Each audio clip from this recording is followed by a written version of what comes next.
The dawn is just breaking as I steer my buggy towards Hendrickson Hall. The morning chill is biting, but it's a part of the job I've come to enjoy. The hall, with its towering spires and ivy-clad walls, always feels like a step back in time. As I pull up, I take in the quiet grandeur of the place, the way it sits, imposing and serene amidst the sprawling estate. As I check my horse and step out of the buggy, the mist gently lifts from the surrounding grounds, revealing the well-tended gardens and the distant outline of the forest. The estate, situated on land steeped in history and whispers of old, reminds me of the different lives and stories that have passed through its gates. As I wait at the front door, I can't help but reflect on the countless times I've made this journey, each visit adding to the tapestry of stories and experiences that connect me to this place.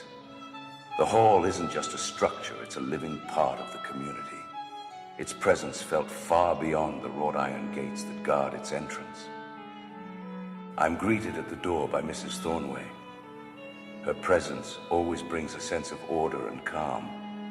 Handing over the stack of letters and parcels, I exchange a few words about the weather and the latest news from town. I can see the household slowly stirring to life behind her. The Hendricksons have a way of making even the simplest of mornings seem elegant. As I'm about to turn back to my buggy, a thought crosses my mind. Mrs. Thornway, I say, I'm heading into Shadowbrook Camp shortly. Do you need anything from there? It's a small gesture, but I've always felt a connection to the folks at Hendrickson Hall. A part of their world, yet apart from it. She seems to consider it for a moment, and I can tell she's weighing the offer. I wait, patient, knowing that a trip to town is not a decision made lightly in a household like this.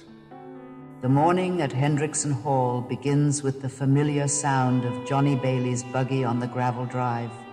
His arrival with the post is a daily routine, yet it brings a small slice of the outside world into our stately, somewhat isolated life. Today, as I open the door to greet him, the chill from outside briefly sweeps into the warm hall, a reminder of the world beyond these walls. Johnny is a fixture in our lives, his presence as steady as the ancient oaks that line the estate.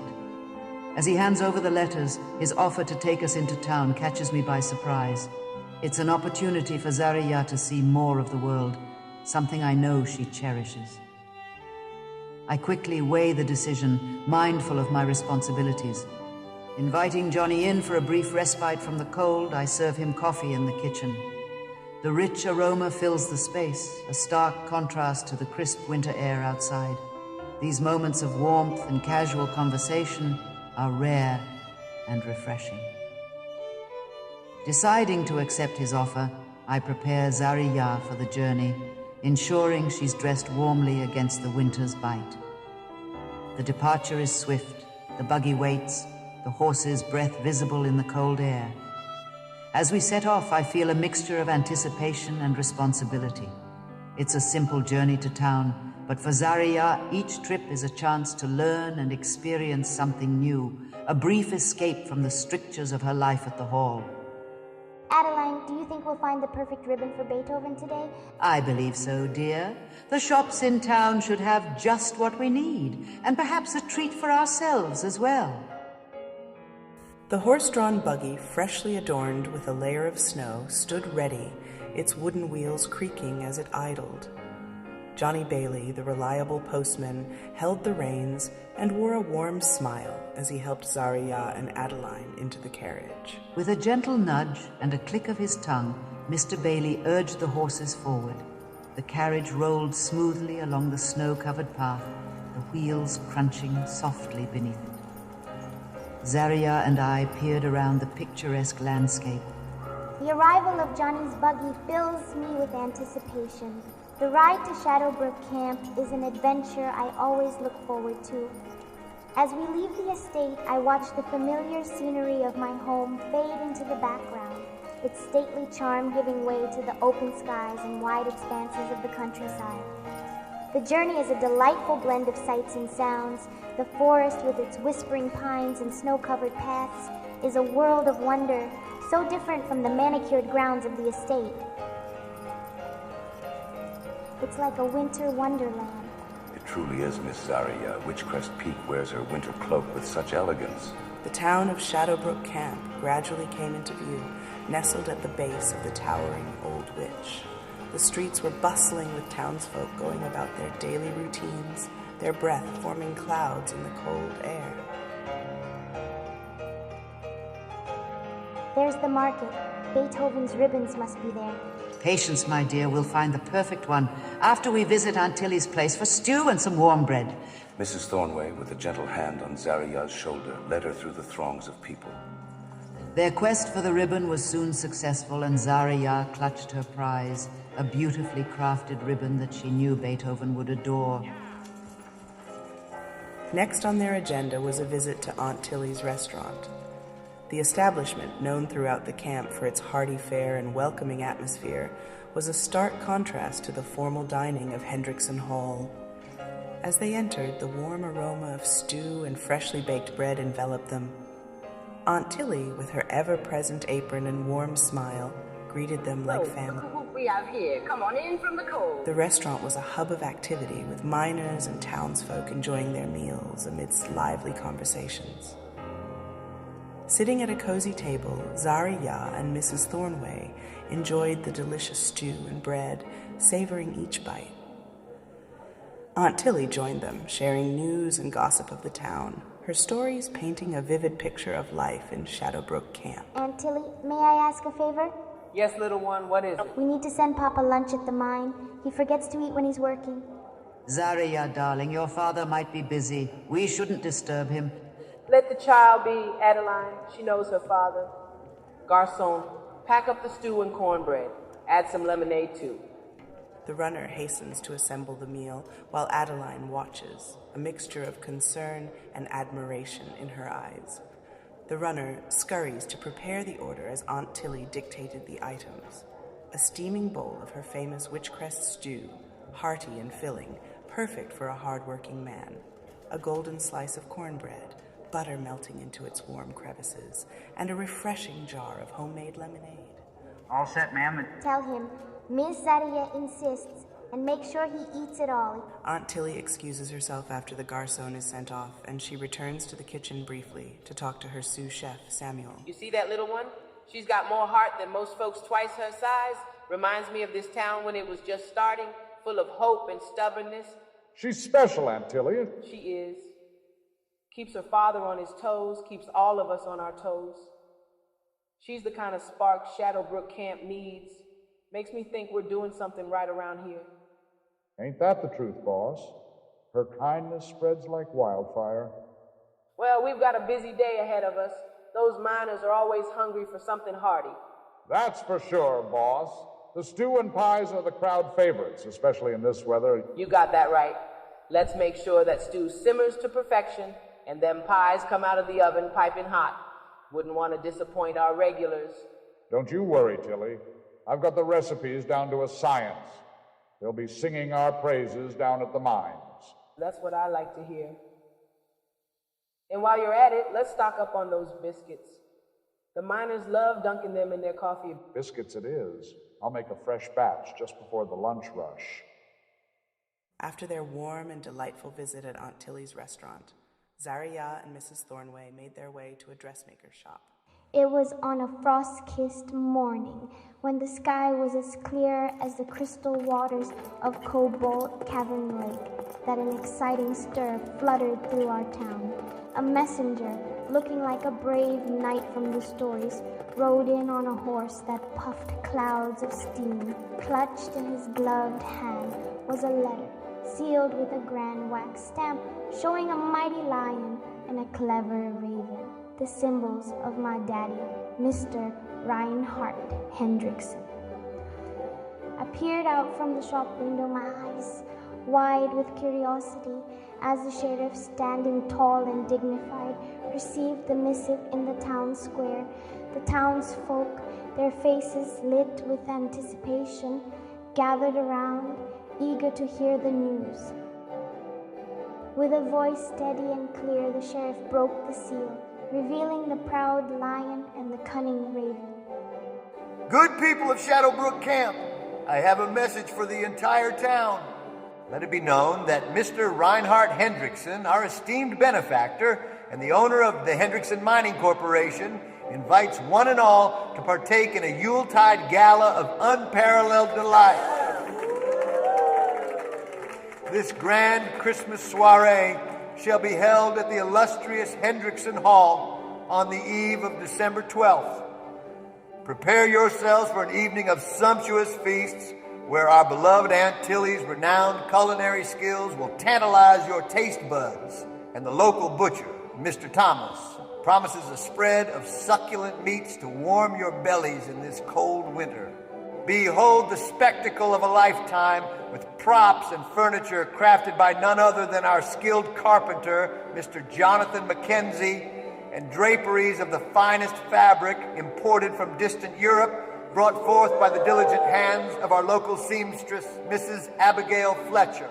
And lo, a performance to capture your hearts. Mr. Hendrickson himself shall grace the stage, presenting a one-man rendition of Charles Dickens' A Christmas Carol, rumors whisper of stage illusions, crafted by the clever hands of our apothecary, Mr. Jacob Wells, that promised to leave you in awe. As we come together, let us share in the joy and camaraderie that defines the spirit of our community. This is not merely a party, it is a testament to the resilience and warmth of our town, a beacon of light in the shadow of Witchcrest Peak. So mark your calendars, don your finest attire, and let us join together in merriment and celebration. This Yuletide, the heart of Witchcrest Peak will beat in unison within the walls of our little Zariya's home in the hollow. Come one, come all, and let us make this a night to remember.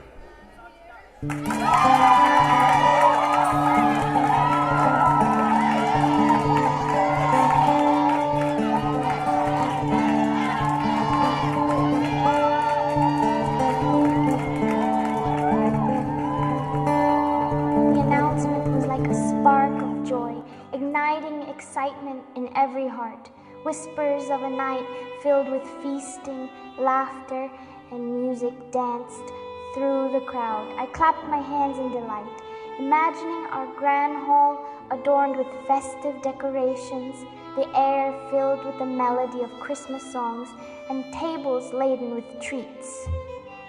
The messenger then departed, leaving a trail of happy murmurs behind. I turned away from the window, my heart brimming with joy, dreaming of the magical night that awaited us all, a night where the heart of our quaint town would come together in celebration under the roof of our beloved Hendrickson Hall.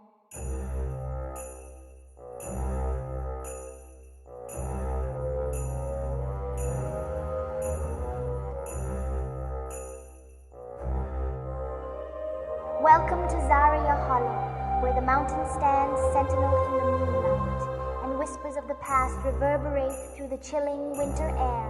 I am Zariya Hendrickson, your guide to the uncharted realms of this winter solstice, where the secrets of Hendrickson Hall are unveiled beneath the shroud of night. The flickering candlelight, the frost-covered windows, and the echoes of laughter from the past paint a portrait of a Yuletide gathering like no other.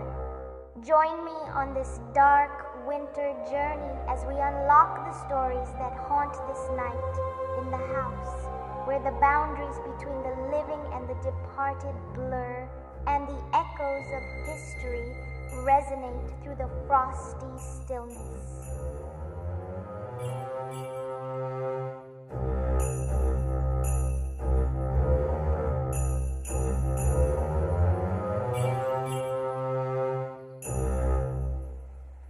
A week before the Yuletide celebrations, Witchcrest Peak, cloaked in its wintry mantle, watched over the town as its residents bustled with festive preparations.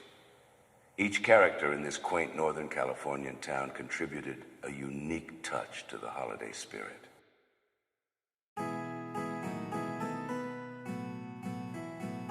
Madame Ruth, her mystic shop now a beacon of festive spirit, hosted small gatherings where she read tarot cards and shared stories of Yule traditions, her voice weaving a tapestry of ancient lore and modern hopes.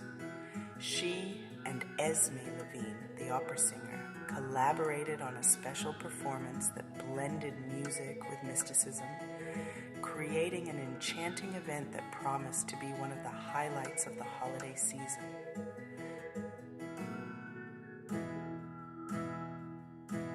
Aunt Tilly, meanwhile, was in her element.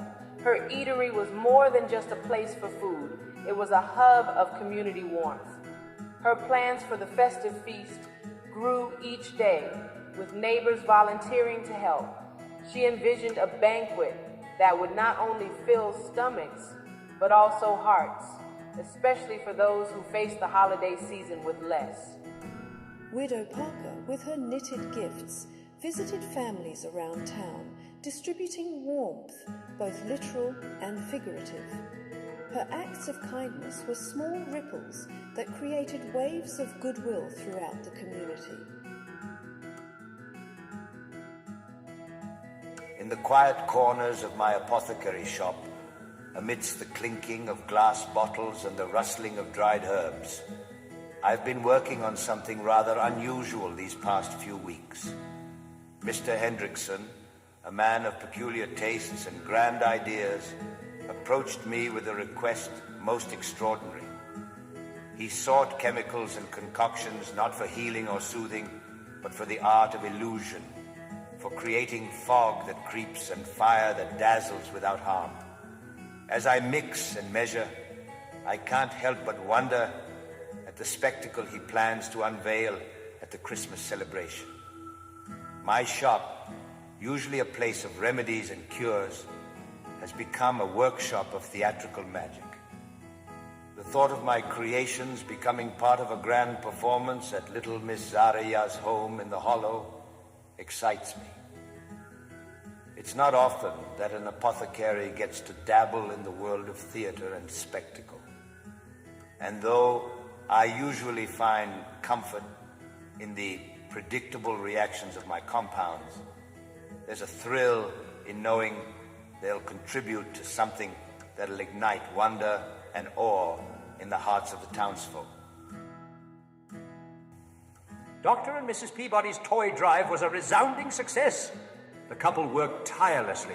Their home became a sort of beacon to the season's spirit of giving.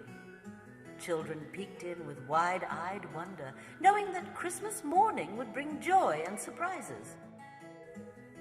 Samuel, the saloon owner, turned his establishment into a storytelling haven. Every evening, as the fire crackled and drinks flowed, he shared tales that ranged from heartwarming to hair-raising, often ending with a moral that resonated with the Yuletide spirit. Professor Wainwright and Dakota Moon began their series of lecture talks, drawing in crowds eager to learn about the rich tapestry of traditions and folklore that surrounded Christmas. Their sessions became a place for learning, reflection, and connection, bridging the past with the present. At Zariya's Hollow, the transformation was remarkable. The estate, usually shrouded in an air of mystery, was now ablaze with lights and decorations. Reinhardt Hendrickson seemed to take a personal interest in the preparations. Whispers among the townsfolk spoke of a grand party that would be unlike any other, a celebration that would bring together the entire community in a spectacle of festivity and joy.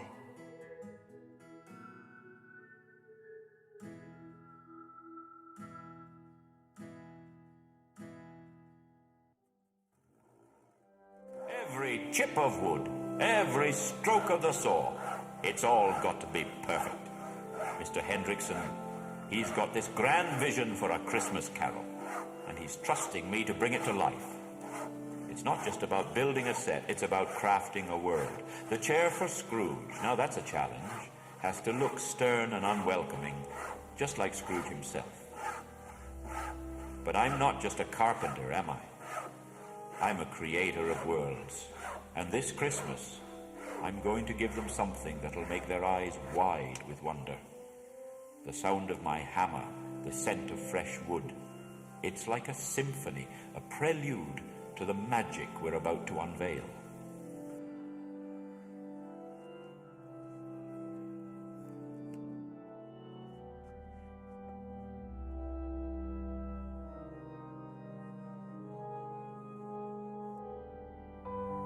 The fabric from Europe, it's like nothing I've ever worked with before. It's not just cloth, it's a piece of history, a fragment of a world far away.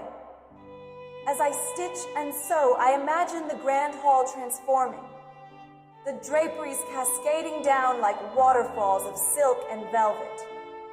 Each thread I weave is a part of the story, a backdrop to Mr. Hendrickson's performance. This isn't just a job, it's an art. When they all gather for the Christmas party, these draperies will be more than decorations. They'll be a testament to the elegance and grace of the season. My fingers may ache, and my eyes may tire, but when I see it all come together, it'll be worth every stitch. From the window of the study, I, Adeline Thornway, stood watching a scene that filled my heart with a mix of curiosity and warmth. There in the distance, young Zariya, the light of this grand estate, was perched atop the shoulders of Takoda Moon, a figure as enigmatic as the forest that surrounds our home. Takoda, a man of the land whose presence is as steady as the ancient pines, moved with a purpose through the snow-blanketed woods.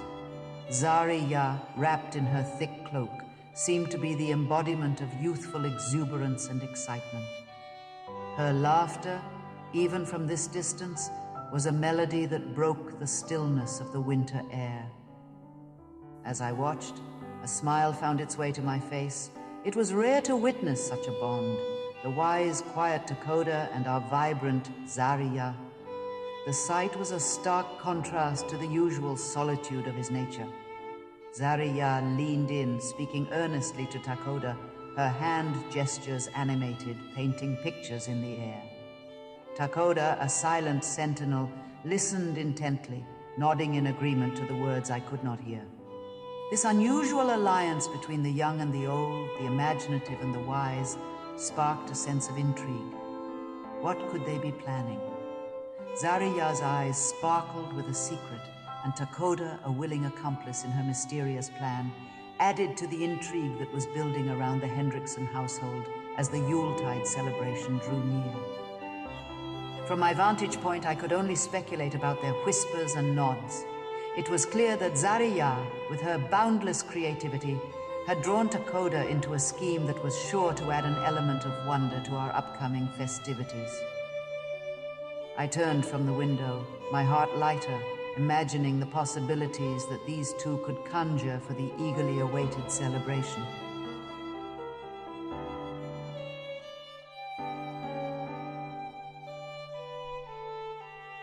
As the day of the Yuletide celebration approached, a sense of unity enveloped Witchcrest Peak.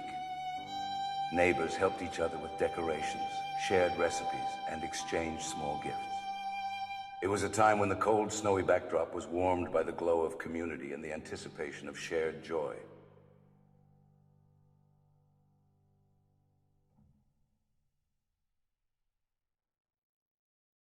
The chill of the winter night hung in the air as guests gathered outside the grand entrance of Hendrickson Hall, their breaths visible in the soft moonlight. The atmosphere was filled with anticipation, a shared sense of excitement, and perhaps a touch of nervousness. These were no ordinary visitors, but the townsfolk of Shadowbrook Camp, each dressed in their finest attire, eager to partake in the enchanting Yuletide gala within. As they huddled near the grand double doors, adorned with festive wreaths and ribbons, their murmurs of conversation filled the night. eyes sparkled with curiosity, and laughter wafted on the crisp breeze, momentarily drowning out the sounds of the surrounding forest. And there, at the threshold, stood Adeline Thornway, the housekeeper of Hendrickson Hall, her presence as commanding as it was enigmatic. The guests exchanged hushed whispers and curious glances. For some, it was a curiosity. For others, it was an opportunity for gossip. But in their gazes, there was an unspoken recognition of her significance in this moment. She awaited the signal, a bell's chime that would mark the commencement of the grand Yuletide celebration. Adeline's poised and dignified bearing, despite her perceived otherness, added an air of mystique to the proceedings. She was the guardian of the threshold, the one entrusted with opening the doors to this magical world within. These doors, ornate and grand, stand as a symbol of my journey. The irony isn't lost on me, for I was once shunned, an outcast for something I couldn't control. This extra finger on my left hand set me apart. Yet here I stand as the head housekeeper of Hendrickson Hall, the most esteemed place in these parts. Who would have thought that the very hand that marked me as different would one day hold the power to open these doors? I've endured the whispers, the cruel glances, and the heartache of rejection. But I've risen above it all. I've proven that my worth isn't defined by appearances, but by the strength of my character and the warmth in my heart. And tonight, as I prepare to open these doors, it's a reminder that life can be filled with twists of fate and unexpected turns. I'll welcome guests into this house, my world of elegance and wonder, a world where I once believed I'd never belong. So as I grasp this handle, I do it not just as the housekeeper, but as one of them, one of the people of this town. Tonight, I'll share in the magic of this evening, knowing that I've earned my place here. The bell's melodic chime from the clock tower reverberates through the wintry air, and my heart quickens its pace. The familiar signal, those 3 firm knocks, is now my responsibility to deliver. With a deep breath, I pivot gracefully on my heel, my left hand's birth defect prominently on display. Approaching the grand double doors, bedecked with festive wreaths and ribbons, I can't help but feel a peculiar kinship with them. It's as though these doors and I share a secret bond, a silent understanding. As I place my hand on the ornate handle, I draw strength from the elegant surroundings and the power they bestow upon me. With a determined flourish, I swing the doors wide open, revealing the enchanting winter wonderland beyond.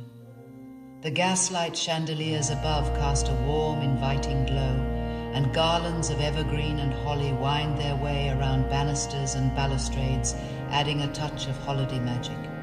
The pièce de résistance, a towering Christmas tree adorned with glistening baubles, tinsel, and the soft flicker of candles, commands the center of attention. As the assembled guests surge forward, their voices rising in laughter and animated conversation, I step backward, never breaking my gaze from the breathtaking scene before me. In this moment, my extra finger is of little consequence. I am not an outsider. I am an integral part of this magical evening, a night where the boundaries of class and circumstance are blurred, and the spirit of celebration unites us all.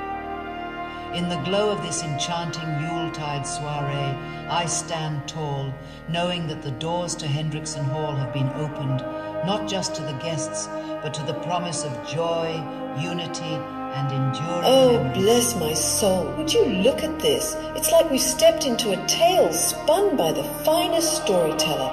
The carpenter's truly outdone himself. I must make notes, jot down every detail. The readers will want to know about this.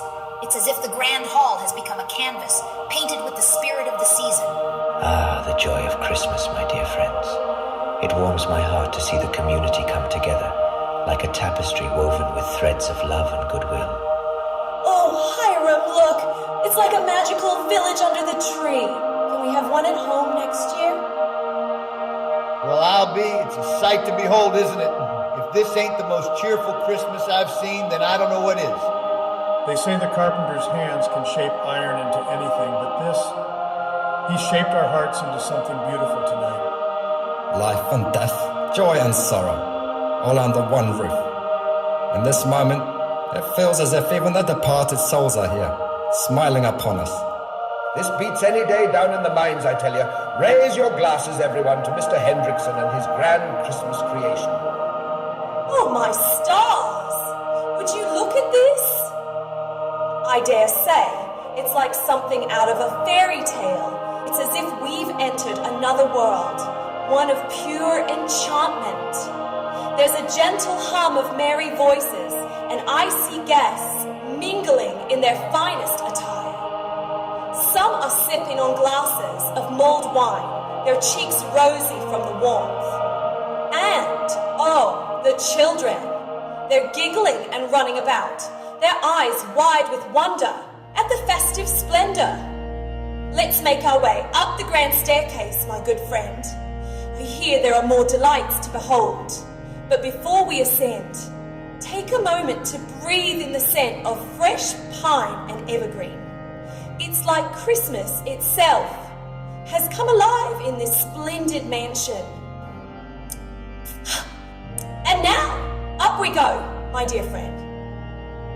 The second floor landing is adorned with more garlands and wreaths, and there, do you see it? A breathtaking tableau of a winter village, a miniature world beneath the towering Christmas tree. It's a replica of our town, Shadowbrook Camp. Look at this. All the little houses, snow-covered lanes, and miniature villages in the midst of their holiday celebrations. And there, he even built the mountain, the old witch, herself. It's a masterpiece. The carpenter must be a true artist. I could spend hours marveling at the intricate details. And I intend to do just that. A grand celebration indeed, and we're fortunate to be a part of it. Let's soak it all in. The joy, the magic, and the beauty of this night. Good evening, my dear friends and esteemed guests. Thank you for joining me at Hendrickson Hall on this most splendid of winter nights. Tonight we stand amidst the beauty that is Witchcrest Peak in winter, a season that, much like our town, is both fierce and magnificent. This evening is not just a celebration of the Yuletide, but a celebration of us, the people who call this remarkable place home. I look around and see faces familiar and new, each a vital thread in the tapestry of our community. This hall, often silent and solitary, tonight thrums with the life and energy you all bring. It's an honor to open its doors to such vibrant company. Let us make merry, then, in the true spirit of the season, with good food, rousing music, and stories shared by the fire. May tonight be a memory we carry with us through the seasons to come. So, without further ado, let the festivities commence.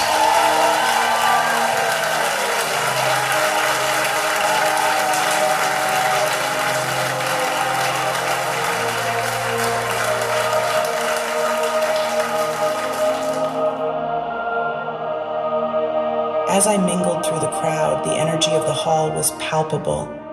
My gaze fell upon the faces illuminated by candlelight, each carrying their own secrets and stories. I couldn't resist sharing a few fortunes, the cards revealing glimpses of the future as the guests listened, their eyes wide with a blend of skepticism and fascination. The air was heavy with mystery, just the way I like it. As the night progressed, I found myself in deep conversation with a few town elders, discussing everything from the common cold to the mysteries of the human mind. The warmth of the gathering, the sound of the pipe organ in the background, it all felt so invigorating. It's nights like these that remind me why I love this town.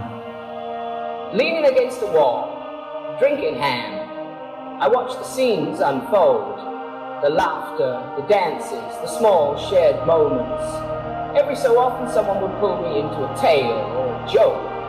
The hall was alive, a living storybook, and I, a character content to watch the plot twist and turn. From my secluded spot, I observe the gala with an artist's eye. The swirl of dresses, the play of light and shadow, the expressions of joy and surprise. It was all a beautiful, moving painting. And in the midst of it all, young Zariya, a bright spark, her laughter ringing clear. I darted through the crowd, a sprite among the revelers. Every so often, I'd catch Dakota's eye, and we'd share a secret smile. Our surprise was still to come, and the anticipation bubbled within me like a spring. Oh, how they'll marvel, I thought, my heart dancing to the rhythm of the night. From my vantage point near the grand fireplace, I observed the dance floor with an eagle eye. Ah, there's young Miss Clara, the flower girl being swept into a dance by Dr. Peabody's eldest son. Such a charming pair they make. And over there, Samuel, the saloon owner, sharing a dance with Widow Parker. Now, that's a surprising match, but they do seem to be enjoying themselves immensely. I adjusted my spectacles to better view the delightful scene. Our town's blacksmith appeared quite the gentleman, leading Abigail, our talented seamstress, through a graceful waltz. Their laughter was infectious. I couldn't help but smile, thinking of the gossip that would surely follow. And there, in a quieter corner, Professor Wainwright engaged in deep conversation with Madame Ruth. Now that's a pairing that piques one's curiosity. Amidst the twirling and swirling of dancers, my attention was drawn to young Zariya, a vision of youth and excitement, chatting animatedly with Dakota Moon. Their bond was unmistakable, a blend of wisdom and whimsy. It made me think of the stories and lessons we could all learn from such an unlikely friendship. As I sipped my punch, I noted Mr. Hendrickson himself, a gracious host, sharing a polite dance with Adeline Thornway. Their dance was the epitome of elegance and propriety. Around them the room buzzed with energy, every dance, every shared glance, a story unfolding in this grand tapestry of our Yuletide Gala.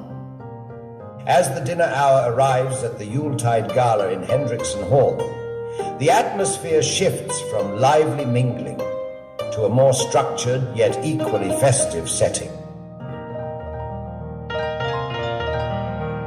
Seated at a long table adorned with fine linen and sparkling silverware, I watched as the guests settled into their seats. The buzz of conversation filled the air, but my mind was partly on the impending midnight performance. I felt a twinge of nervous excitement, knowing the effects I had prepared were to play a central role. Around me, the guests seemed oblivious to the secrets the night still held. I peered out from the kitchen, my heart swelling with pride. The tables were laden with my dishes, roasted meats, fragrant with herbs, pies filled with winter fruits, vegetables from Mr. Hendrickson's own garden. The sight of the townsfolk enjoying the feast, their plates piled high, was the greatest reward I could ask for. Laughter and compliments on the food reached my ear, making all the hours of preparation worth it. As we dined, the glow of candles cast a warm, inviting light over the hall. The clink of cutlery and glasses provided a pleasant backdrop to our meal. I noted Mr. Hendrickson making his way around the room, ensuring that every guest felt welcome. His attention to detail was impeccable, from the exquisite table settings to the perfect pairing of wines with each course. During the meal, I couldn't help but engage in a bit of people watching. The Peabody couple, always a picture of unity, shared quiet conversation. Young Samuel seemed to be telling a humorous tale to a group of elders, judging by their bursts of laughter. And there, the children, their faces alight with joy, were treated to their own festive table, complete with sweet treats and Yuletide delicacies. Dinner at the gala is not just a meal. It's an extension of the evening's celebration, a time for savoring Aunt Tilly's culinary masterpieces, for sharing stories and laughter, and for building anticipation for the mysterious performance planned for midnight. The guests, unaware of what's to come, enjoy the warmth and camaraderie that fills the grand hall. The tables were cleared, and the musicians began a lively tune. I found myself tapping my foot to the rhythm, watching as the first couples took to the dance floor. It's not every day you see such a spirited display in Witchcrest Peak. The laughter and energy in the room were infectious, and before I knew it, I was being pulled into a dance by Miss Clara. Her laughter was as bright as the candlelight.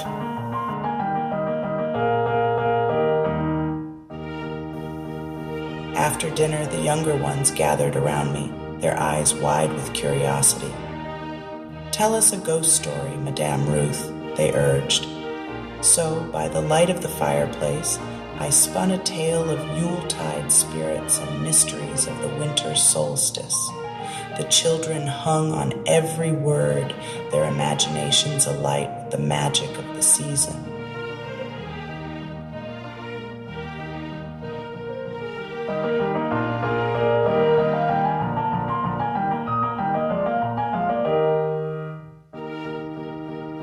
The post-dinner hours were filled with a delightful mix of entertainment.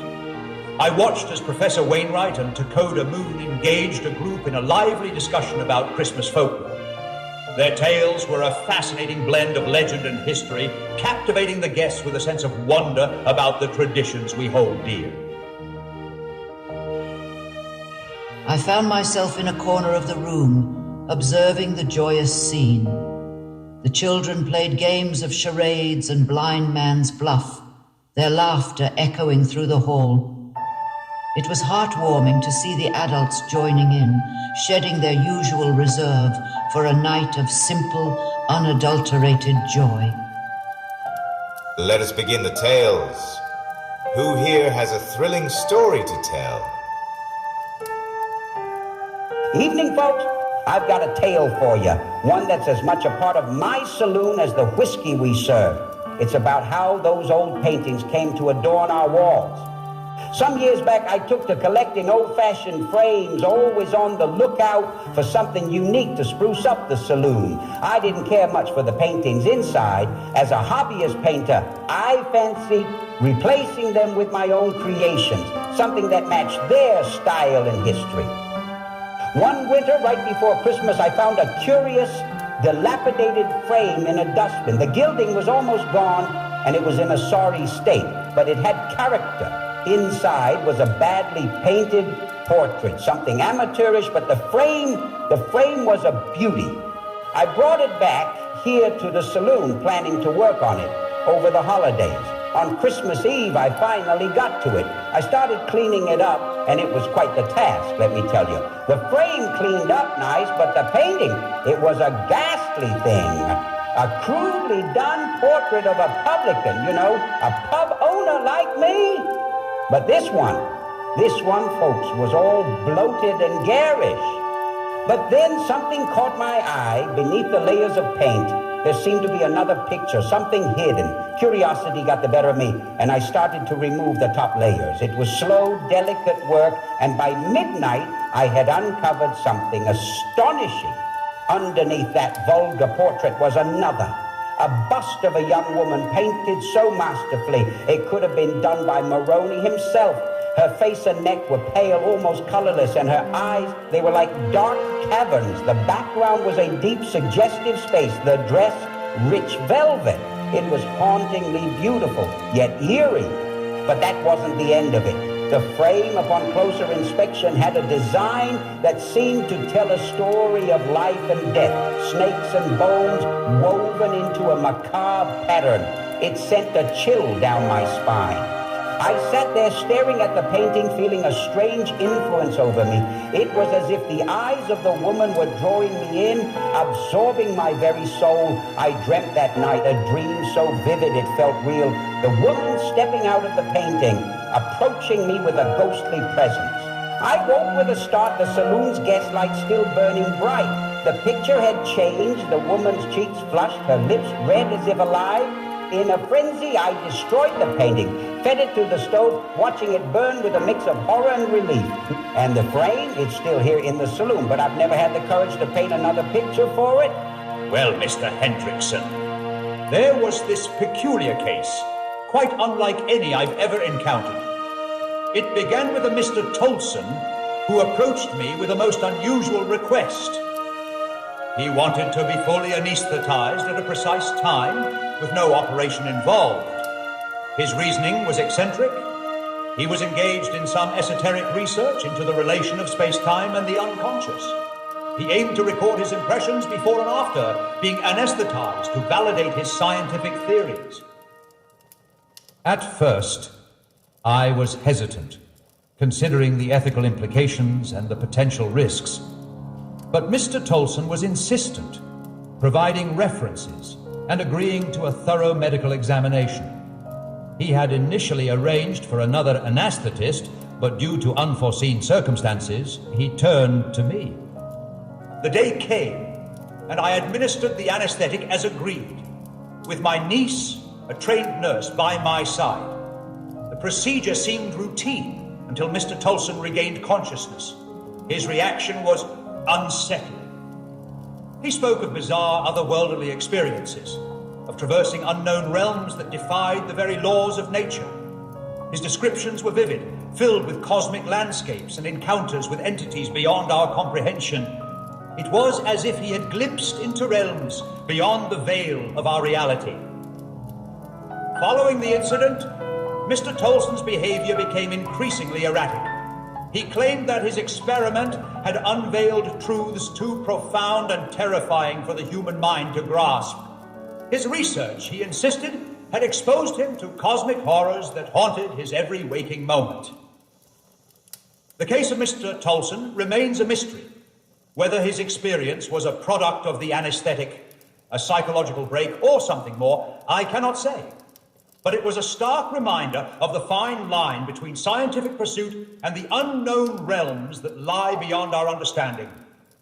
I have a tale to tell.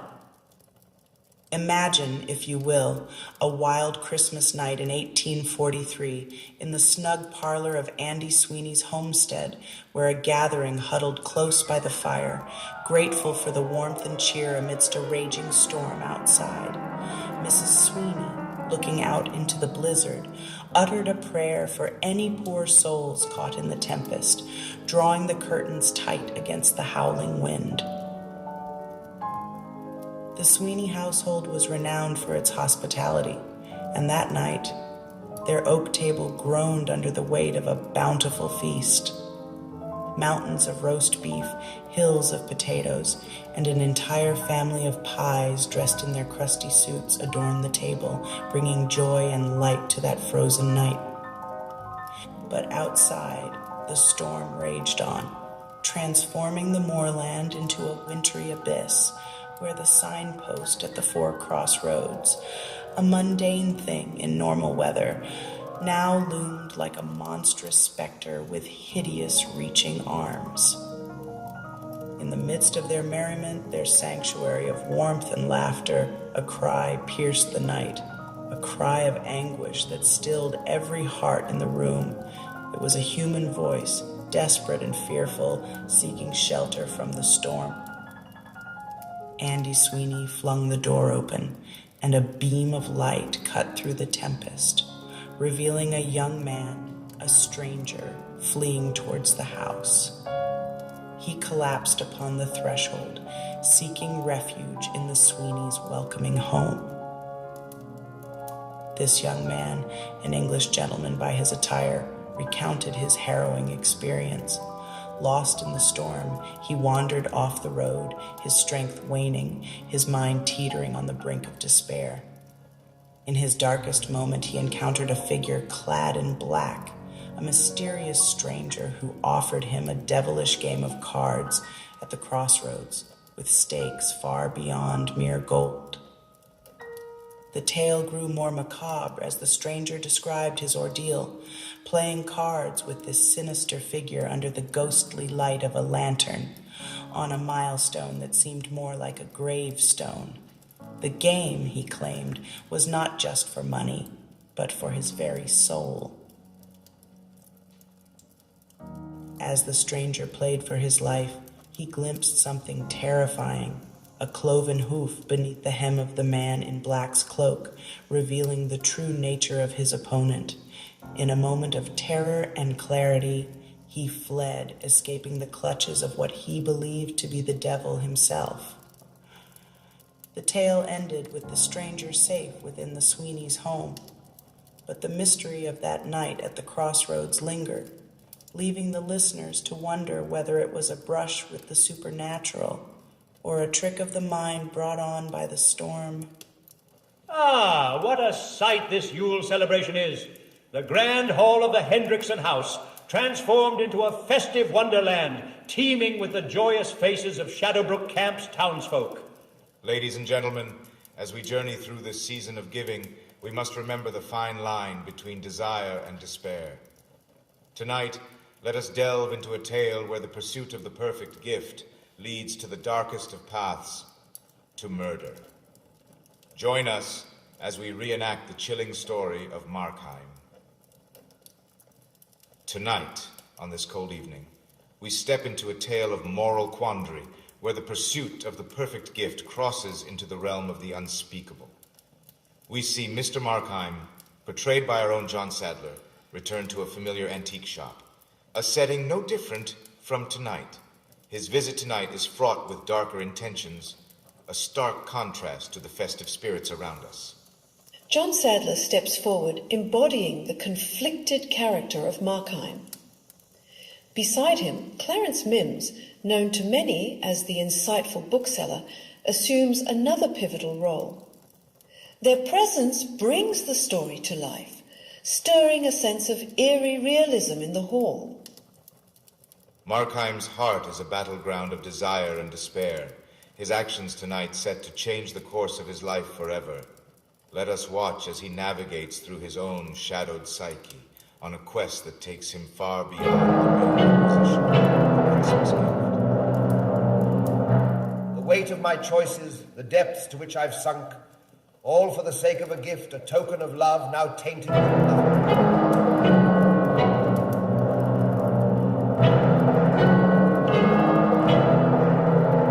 Stand at a crossroads, Markheim. One path leads to redemption, the other to eternal damnation.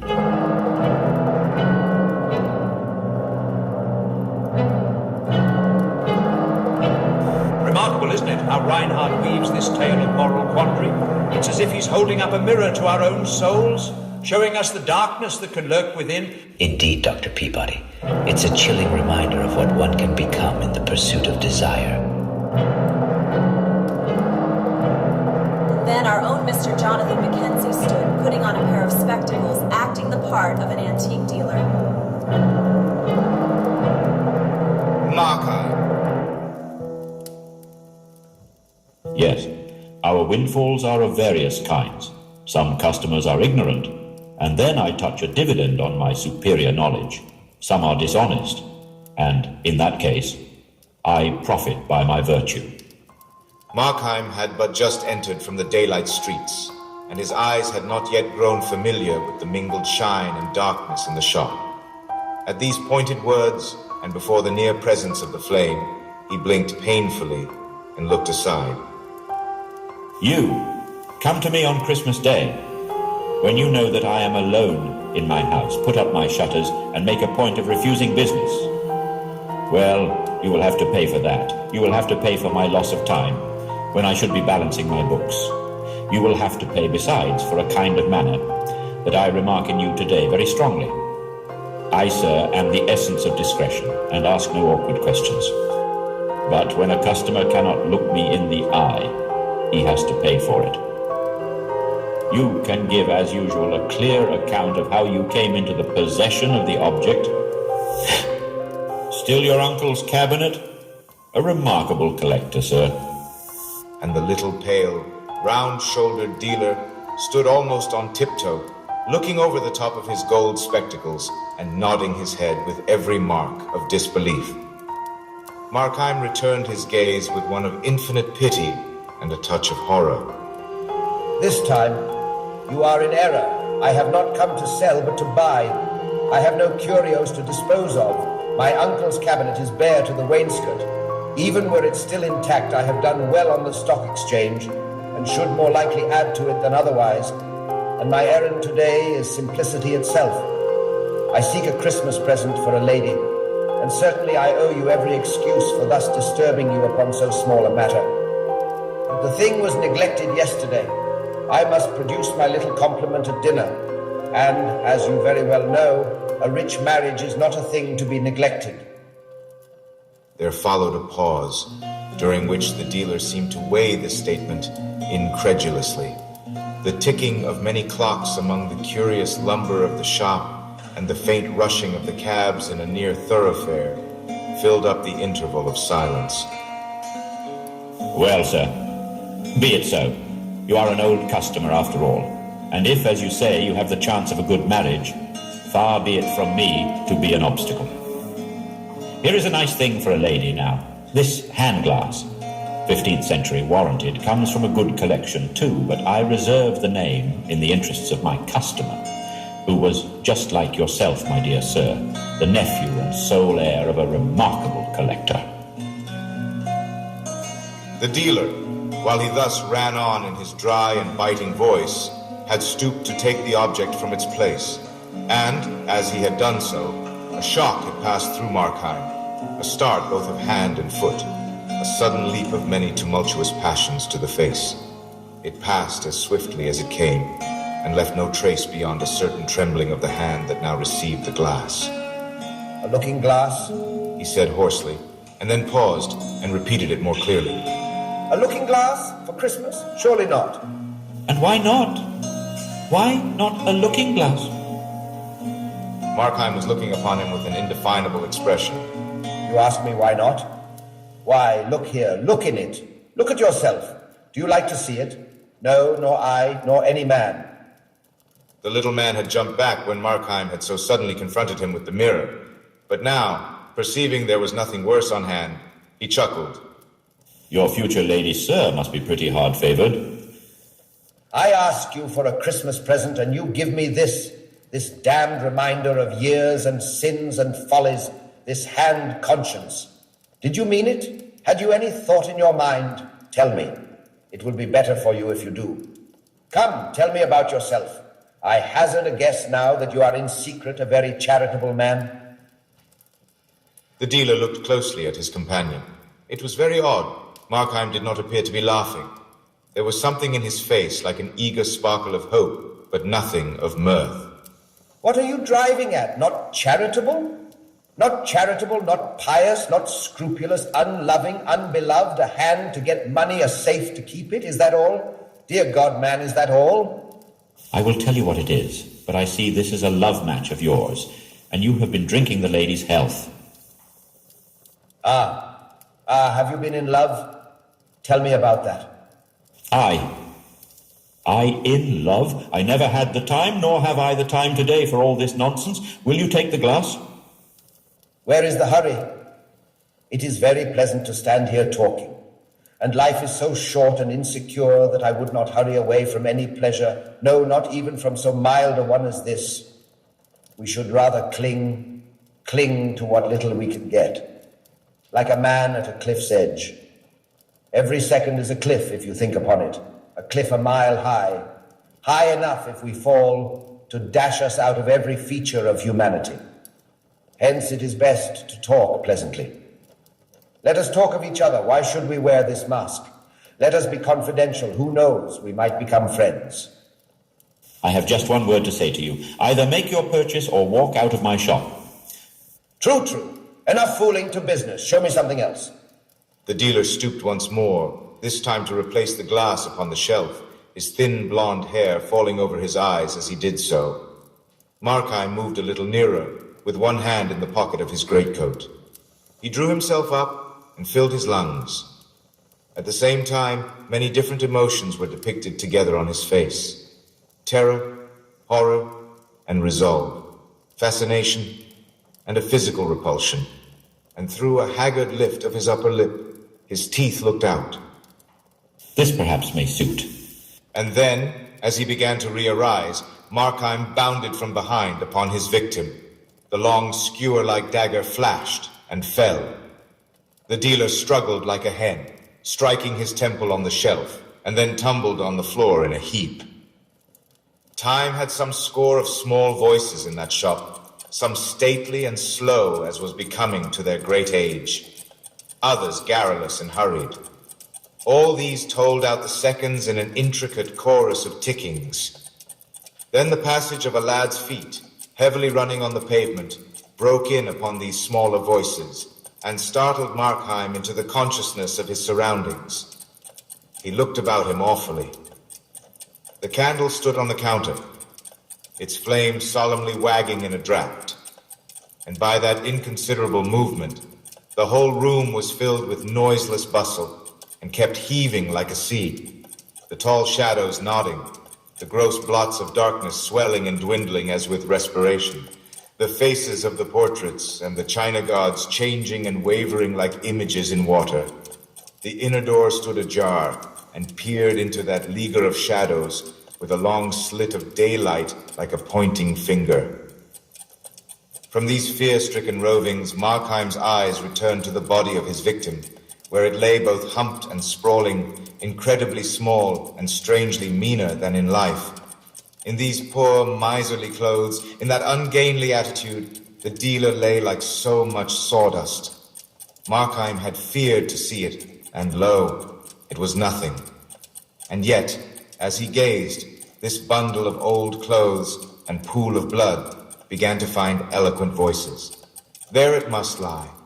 There was none to work the cunning hinges or direct the miracle of locomotion. There it must lie till it was found. Found, aye, and then would this dead flesh lift up a cry that would ring over England and fill the world with the echoes of pursuit. Aye, dead or not, this was still the enemy. Time was that when the brains were out, he thought, and the first word struck into his mind. Time, now that the deed was accomplished. Time, which had closed for the victim, had become instant and momentous for the slayer. The thought was yet in his mind when first one and then another, with every variety of pace and voice, one deep as the bell from a cathedral turret, another ringing on its treble notes the prelude of a waltz. The clocks began to strike the hour of 3 in the afternoon. The sudden outbreak of so many tongues in that dumb chamber staggered him. He began to bestir himself, going to and fro with the candle, beleaguered by moving shadows, and startled to the soul by chance reflections. In many rich mirrors, some of home designs, some from Venice or Amsterdam, he saw his face repeated and repeated, as it were an army of spies. His own eyes met and detected him, and the sound of his own steps, lightly as they fell, vexed the surrounding quiet. And still, as he continued to fill his pockets, his mind accused him with a sickening iteration of the 1,000 faults of his design. He should have chosen a more quiet hour. He should have prepared an alibi. He should not have used a knife. He should have been more cautious and only bound and gagged the dealer and not killed him. He should have been more bold and killed the servant also. He should have done all things otherwise. Poignant regrets, weary, incessant toiling of the mind to change what was unchangeable, to plan what was now useless. to be the architect of the irrevocable past. Meanwhile, and behind all this activity, brute terrors, like the scurrying of rats in a deserted attic, filled the more remote chambers of his brain with riot. The hand of the constable would fall heavy on his shoulder, and his nerves would jerk like a hooked fish. Or he beheld in galloping defile the dock, the prison, the gallows, and the black coffin. Terror of the people in the streets sat down before his mind like a besieging army. It was impossible, he thought, but that some rumor of the struggle must have reached their ears and set on edge their curiosity. And now, in all the neighboring houses, he divined them sitting motionless and with uplifted ear. Solitary people, condemned to spend Christmas, dwelling alone on memories of the past, and now startlingly recalled from that tender exercise. Happy family parties struck into silence round the table, the mother still with raised finger, every degree and age and humor, but all by their own hearths, prying and hearkening and weaving the rope that was to hang him. Sometimes it seemed to him he could not move too softly. The clink of the tall Bohemian goblets rang out loudly like a bell, and alarmed by the bigness of the ticking, he was tempted to stop the clocks. And then, again with a swift transition of his terrors, the very silence of the place appeared a source of peril, and a thing to strike and freeze the passer-by, and he would step more boldly and bustle aloud among the contents of the shop, and imitate, with elaborate bravado, the movements of a busy man at ease in his own house. But he was now so pulled about by different alarms that, while one portion of his mind was still alert and cunning, another trembled on the brink of lunacy. One hallucination in particular took a strong hold on his credulity. The neighbor hearkening with white face beside his window, the passer-by arrested by a horrible surmise on the pavement. These could at worst suspect, they could not know. Through the brick walls and shuttered windows, only sounds could penetrate. But here, within the house, was he alone? He knew he was. He had watched the servant set forth sweethearting in her poor best, out for the day, written in every ribbon and smile. Yes, he was alone, of course, and yet, in the bulk of empty house about him, he could surely hear a stir of delicate footing. He was surely conscious, inexplicably conscious, of some presence. Aye, surely. To every room and corner of the house, his imagination followed it. And now it was a faceless thing, and yet had eyes to see with. And again, it was a shadow of himself. And yet again, behold the image of the dead dealer, re-inspired with cunning and hatred. At times, with a strong effort, he would glance at the open door, which still seemed to repel his eyes. The house was tall, the skylight small and dirty, the day blind with fog, and the light that filtered down to the ground story was exceedingly faint and showed dimly on the threshold of the shop. And yet, in that strip of doubtful brightness, did there not hang wavering shadow? Suddenly, from the street outside, a very jovial gentleman began to beat with a staff on the shop door, accompanying his blows with shouts and railleries in which the dealer was continually called upon by name. Markheim, smitten into ice, glanced at the dead man. But no, he lay quite still. He was fled away far beyond earshot of these blows and shoutings. He was sunk beneath seas of silence, and his name, which would once have caught his notice above the howling of a storm, had become an empty sound. And presently the jovial gentleman desisted from his knocking and departed. Here was a broad hint to hurry what remained to be done, to get forth from this accusing neighborhood, to plunge into a bath of London multitudes, and to reach on the other side of day, that haven of safety and apparent innocence, his bed. One visitor had come. At any moment another might follow and be more obstinate. To have done the deed, and yet not to reap the profit, would be too abhorrent a failure. The money, that was now Markheim's concern, and as a means to that, the keys. He glanced over his shoulder at the open door, where the shadow was still lingering and shivering, and with no conscious repugnance of the mind, yet with a tremor of the belly, he drew near the body of his victim. The human character had quite departed. Like a suit, half stuffed with bran, the limbs lay scattered, the trunk doubled on the floor, and yet the thing repelled him. Although so dingy and inconsiderable to the eye, he feared it might have more significance to the touch. He took the body by the shoulders and turned it on its back. It was strangely light and supple, and the limbs, as if they had been broken, fell into the oddest postures. The face was robbed of all expression, but it was as pale as wax, and shockingly smeared with blood about one temple. That was for Markheim the one displeasing circumstance. It carried him back, upon the instant, to a certain fair day in a fisher's village.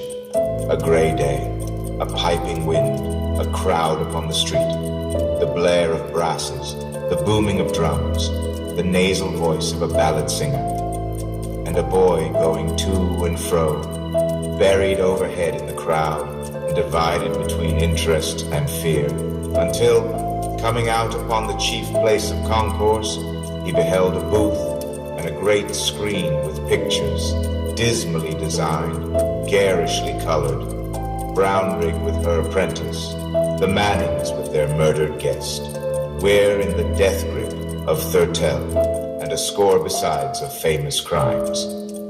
The thing was as clear as an illusion. He was once again that little boy. He was looking once again, and with the same sense of physical revolt, at these vile pictures.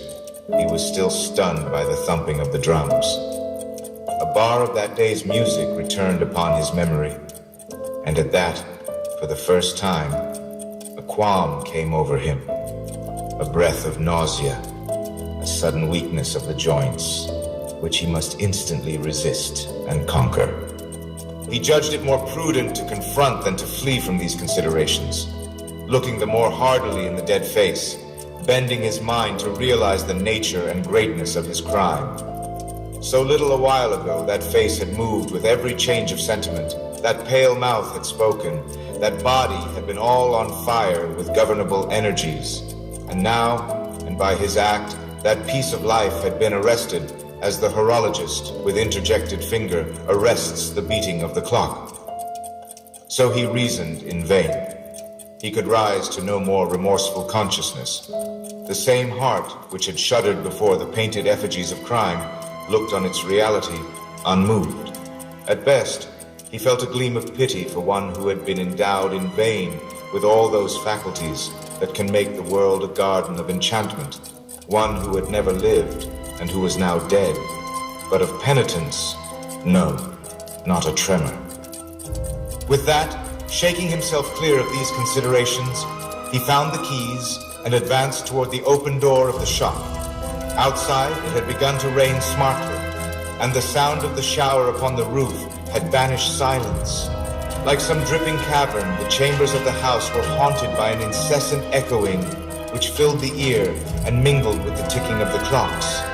And, as Markheim approached the door, he seemed to hear, in answer to his own cautious tread, the steps of another foot withdrawing up the stair. The shadow still palpitated loosely on the threshold. He threw a ton's weight of resolve upon his muscles and drew back the door. The faint, foggy daylight glimmered dimly on the bare floor and stairs, on the bright suit of armor posted, halberd in hand, upon the landing, and on the dark wood carvings and framed pictures that hung against the yellow panels of the wainscot. So loud was the beating of the rain through all the house that, in Markheim's ears, it began to be distinguished into many different sounds. Footsteps and sighs, the tread of regiments marching in the distance, the chink of money in the counting, and the creaking of doors held stealthily ajar, appeared to mingle with the patter of the drops upon the cupola and the gushing of the water in the pipes. The sense that he was not alone grew upon him to the verge of madness. On every side he was haunted and begirt by presences. He heard them moving in the upper chambers. From the shop, he heard the dead man getting to his legs. And as he began with a great effort to mount the stairs, feet fled quietly before him and followed stealthily behind. If he were but deaf, he thought, how tranquilly he would possess his soul. And then again, and hearkening with ever fresh attention, he blessed himself for that unresting sense which held the outposts and stood a trusty sentinel upon his life. His head turned continually on his neck. His eyes, which seemed starting from their orbits, scouted on every side, and on every side were half rewarded as with the tale of something nameless, vanishing. The 24 steps to the first floor were 24 agonies.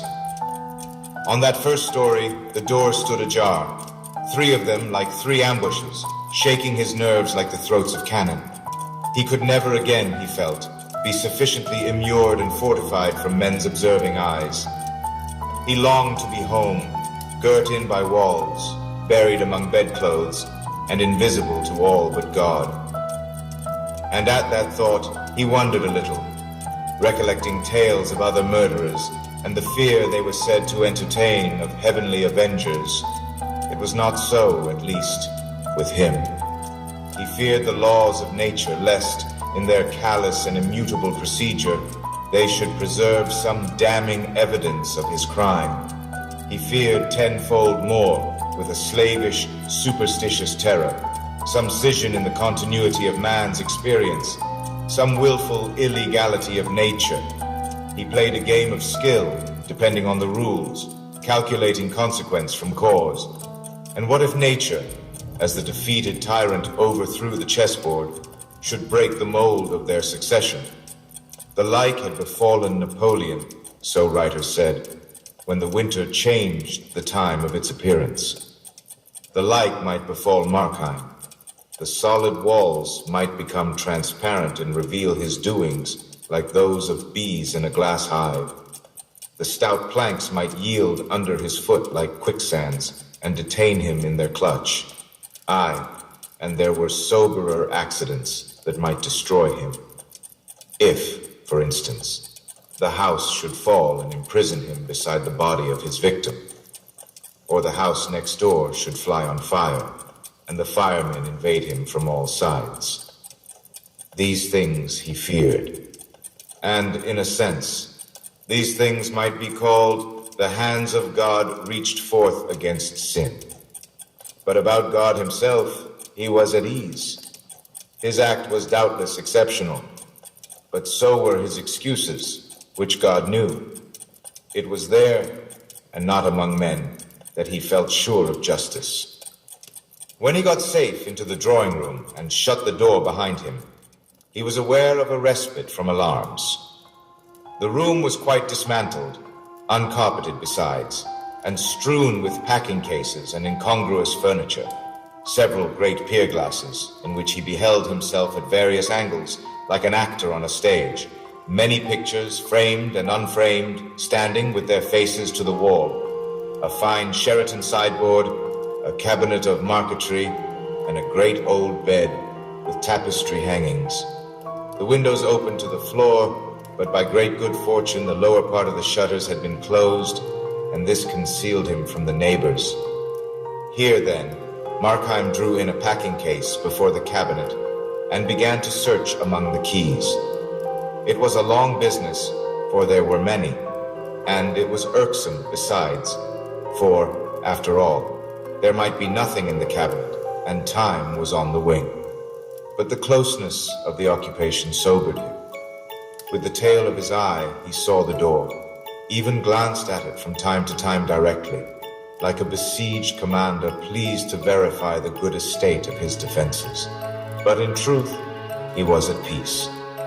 The rain falling in the street sounded natural and pleasant.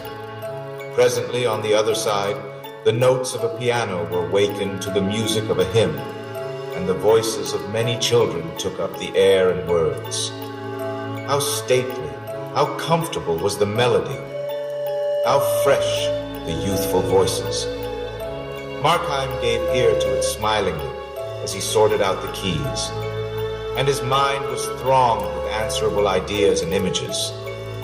Church-going children and the pealing of the high organ, children afield, bathers by the brookside, ramblers on the brambly common, kite flyers in the windy and cloud-navigated sky, and then, at another cadence of the hymn, back again to church, and the somnolence of summer Sundays, and the high, genteel voice of the parson, which he smiled a little to recall, and the painted Jacobean tombs, and the dim lettering of the 10 Commandments in the chancel.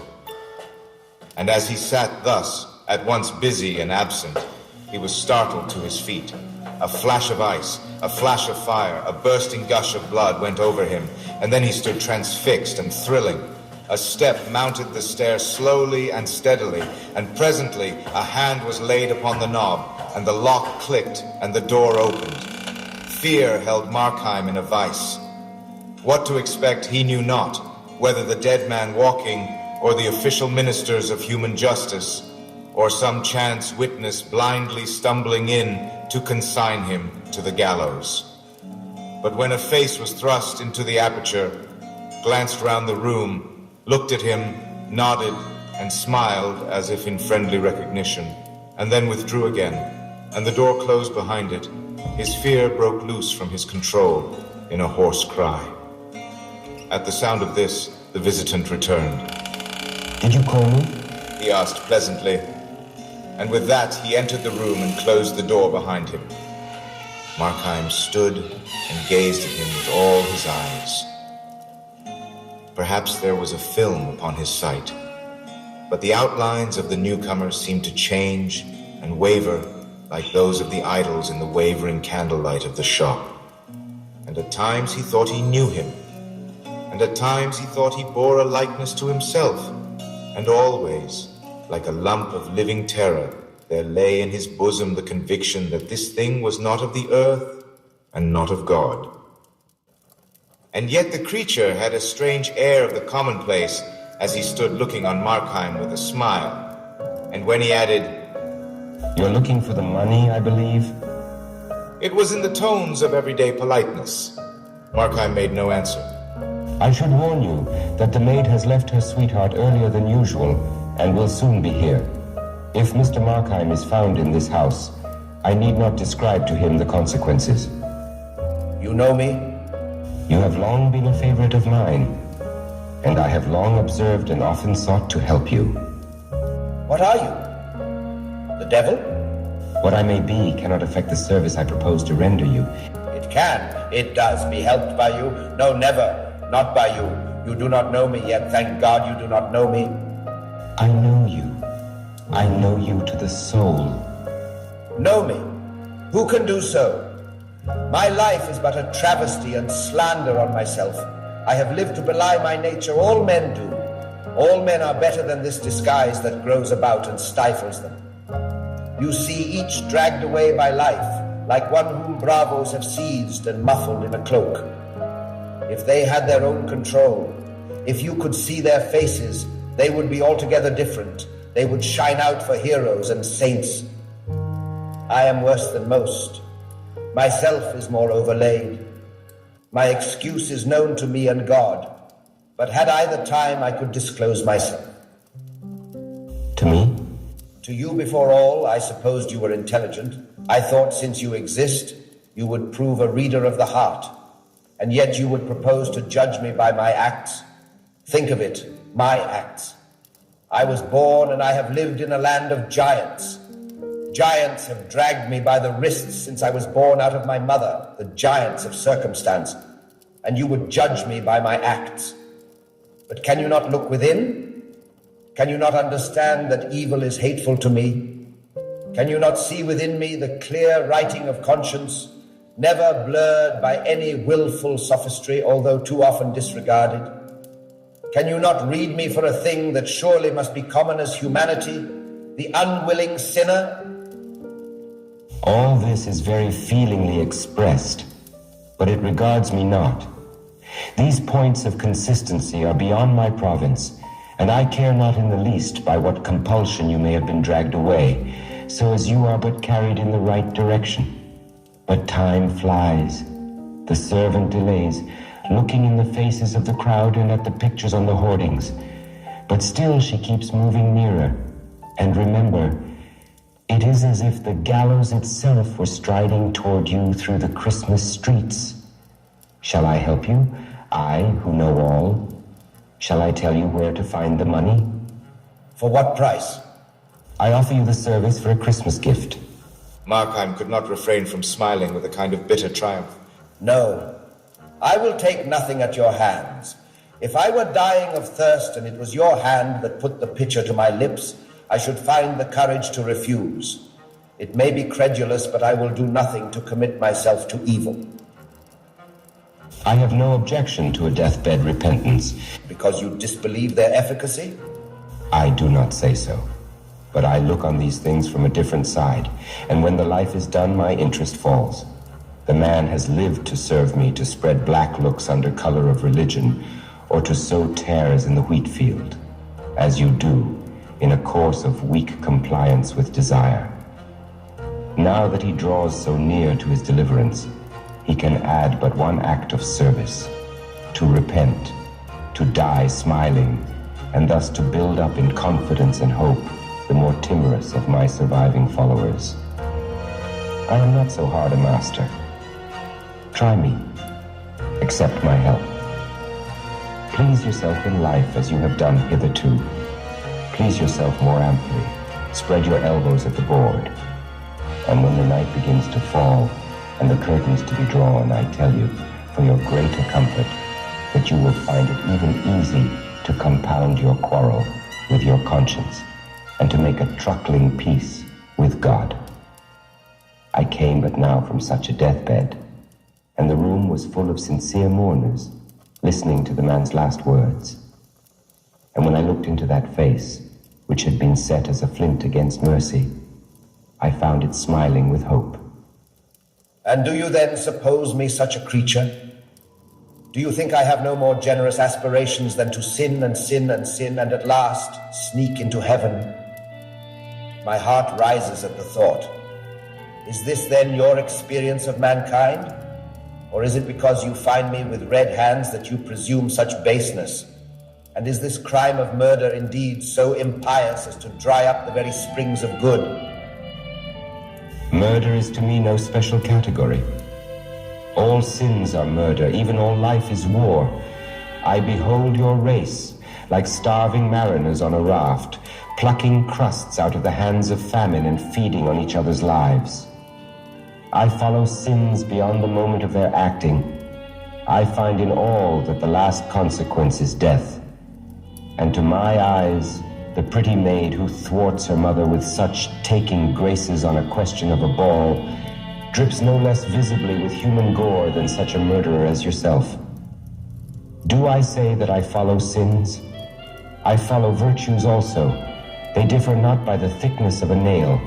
They are both scythes for the reaping angel of death. Evil for which I live consists not in action, but in character. The bad man is dear to me, not the bad act, whose fruits, if we could follow them far enough down the hurtling cataract of the ages, might yet be found more blessed than those of the rarest virtues. And it is not because you have killed a dealer, but because you are Markheim, that I offered to forward your escape. I will lay my heart open to you. This crime on which you find me is my last. On my way to it, I have learned many lessons. Itself is a lesson, a momentous lesson. Hitherto, I have been driven with revolt to what I would not. I was a bond slave to poverty, driven and scourged. There are robust virtues that can stand in these temptations. Mine was not so. I had a thirst of pleasure. But today, and out of this deed, I pluck both warning and riches. both the power and a fresh resolve to be myself. I become in all things a free actor in the world. I begin to see myself all changed, these hands the agents of good, this heart at peace. Something comes over me out of the past, something of what I have dreamed on Sabbath evenings to the sound of the church organ, of what I forecast when I shed tears over noble books or talked, an innocent child, with my mother. There lies my life. I have wandered a few years, but now I see once more my city of destination. You are to use this money on the stock exchange, I think? And there, if I mistake not, you have already lost some thousands? Ah, but this time I have a sure thing. This time again you will lose.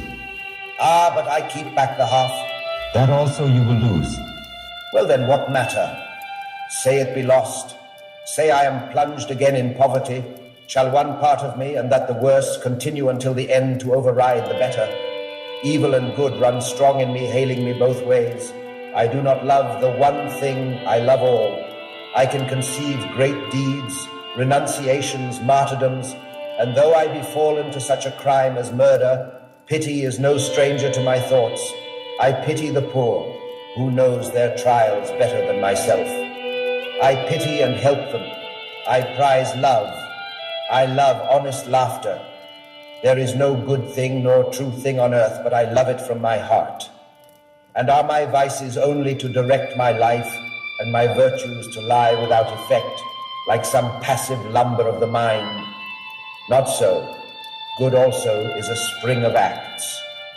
For 36 years that you have been in this world, through many changes of fortune and varieties of humor, I have watched you steadily fall. 15 years ago, you would have started at a theft. 3 years back, you would have blenched at the name of murder. Is there any crime? Is there any cruelty or meanness from which you still recoil? 5 years from now, I shall detect you in the fact. Downward, downward lies your way, nor can anything but death avail to stop you. It is true, I have in some degree complied with evil, but it is so with all. The very saints in the mere exercise of living grow less dainty and take on the tone of their surroundings. I will propound to you one simple question, and as you answer, I shall read to you your moral horoscope. You have grown in many things more lax. Possibly you do right to be so, and at any account it is the same with all men. But granting that, are you in any one particular, however trifling, more difficult to please with your own conduct? Or do you go in all things with a looser rein? In anyone? No, in none. I have gone down in all. Then content yourself with what you are, for you will never change. And the words of your part on this stage are irrevocably written down. Markheim stood for a long while silent, and indeed it was the visitor who first broke the silence. That being said, shall I show you the money? And Grace? Have you not tried it? Wasn't it 2 or 3 years ago? Did I not see you on the platform of revival meetings? And was not your voice the loudest in the hymn? It is true, and I see clearly what remains for me by way of duty. I thank you for these lessons from my soul. My eyes are opened, and I behold myself at last for what I am. At this moment, the sharp note of the doorbell rang through the house, and the visitor, as though this were some concerted signal for which he had been waiting, changed at once in his demeanor. The maid. She has returned just as I forewarned you, and there is now before you one more difficult passage. Her master, you must say, is ill. You must let her in, with an assured but rather serious countenance. No smiles, no overacting, and I promise you success. Once the girl within, and the door closed, the same dexterity that has already rid you of the dealer will relieve you of this last danger in your path. Thenceforward, you have the whole evening, the whole night, if needful, to ransack the treasures of the house and to make good your safety. This is help that comes to you with the mask of danger. Up, up, friend. Your life hangs trembling in the scales. Up and act. Markheim steadily regarded his counselor. If I be condemned to evil acts, there is still one door of freedom open. I can cease from action. If my life be an ill thing, I can lay it down. Though I be, as you say truly, at the beck of every small temptation, I can yet, by one decisive gesture, place myself beyond the reach of all. My love of good is damned to barrenness. It may, and let it be, but I have still my hatred of evil, and from that, to your galling disappointment, you shall see that I can draw both energy and courage. The features of the visitor began to undergo a wonderful and lovely change. They brightened and softened with a tender triumph, and even as they brightened, faded and dislimned. But Markheim did not pause to watch or understand the transformation. He opened the door and went downstairs very slowly, thinking to himself. His past went soberly before him. He beheld it as it was, ugly and strenuous like a dream, random as chance medley, a scene of defeat.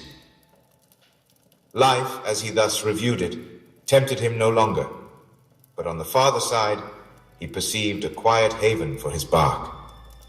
He paused in the passage and looked into the shop, where the candles still burned by the dead body. It was strangely silent. Thoughts of the dealer swarmed into his mind as he stood gazing, and then the bell once more broke out into impatient clamor. He confronted the maid upon the threshold with something like a smile. You had better go for the police. I have killed your master.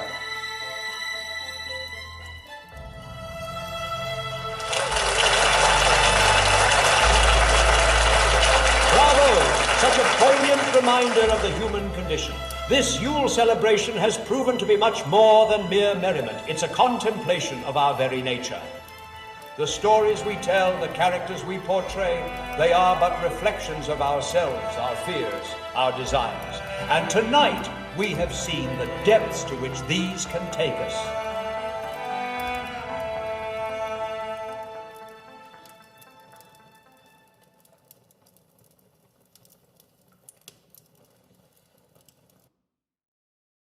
As the quarter chimes of midnight resounded, I felt a subtle shift in the grand hall. My heart quickened as I witnessed the room undergo a remarkable transformation. The room's previous arrangements disappeared, leaving an empty space. Then, with a sense of awe, I watched as a single wing-back chair appeared seemingly out of thin air. It materialized gracefully in the center of the room, seemingly guided by some unseen force.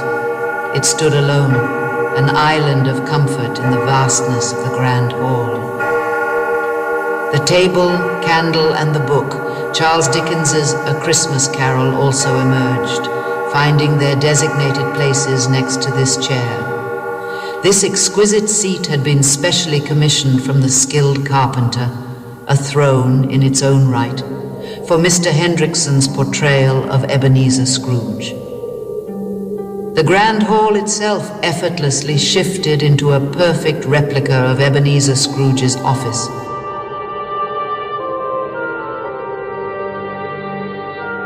Hear you now, Charles Dickens' A Christmas Carol, the tale of a miserly man who comes to realize the true spirit of Christmas. When this story first appeared over 174 years ago, few observed Christmas other than at church. Few employers gave workers off for the holiday, and the jolly country celebrations of the past were largely forgotten within the cities. But this little story helped transform Christmas from a staid religious holiday into the joyous season of family, faith, feasting, and goodwill that it is to this very day. Dickens' little ghost story of Christmas opens in London on a cold, snowy Christmas Eve in the year 1843.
was dead, to begin with. There was no doubt whatever about that.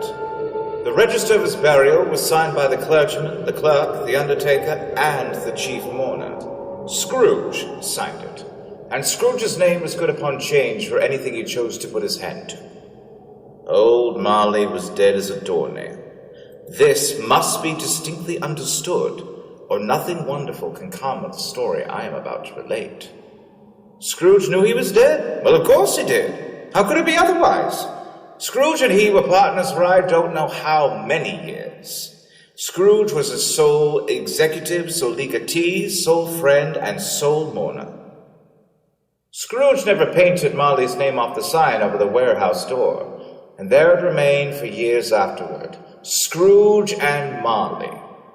People new to the trade would come in and call Scrooge, Scrooge, or sometimes Marley. He answered to both names, as was all the same to him.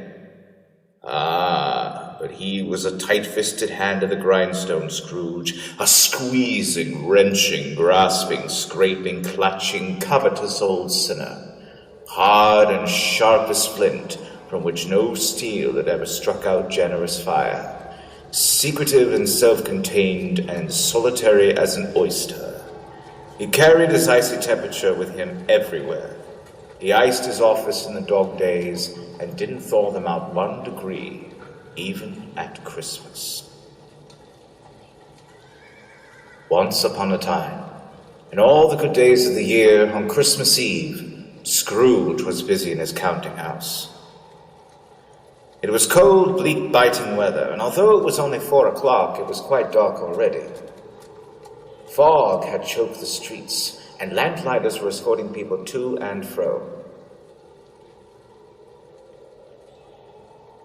Scrooge sat at his desk totting up ledgers, accounts, and balances.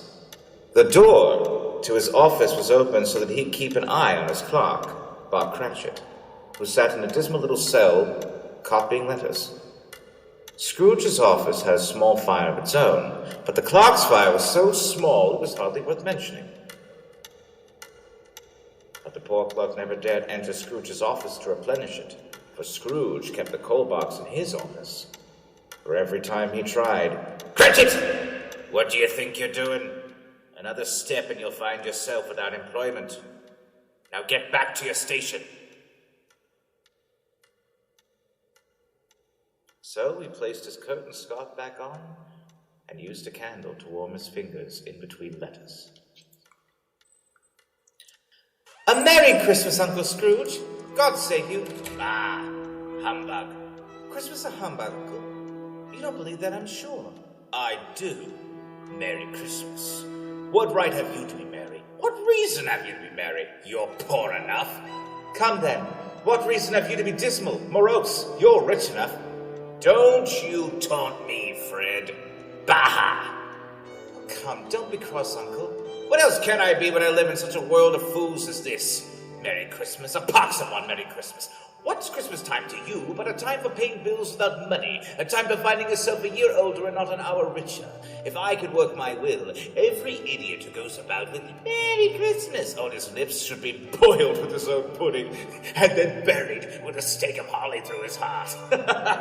"Uncle, nephew, keep Christmas in your way and let me keep it in mine." "Keep it, but you don't keep it." "Then let me leave it alone, then. Much good may it do you. What good has it ever done you?" "There are many things from which I might derive good, by which I have not profited, Christmas among the rest. But I'm sure I've thought of it as a kind, forgiving, charitable, pleasant time.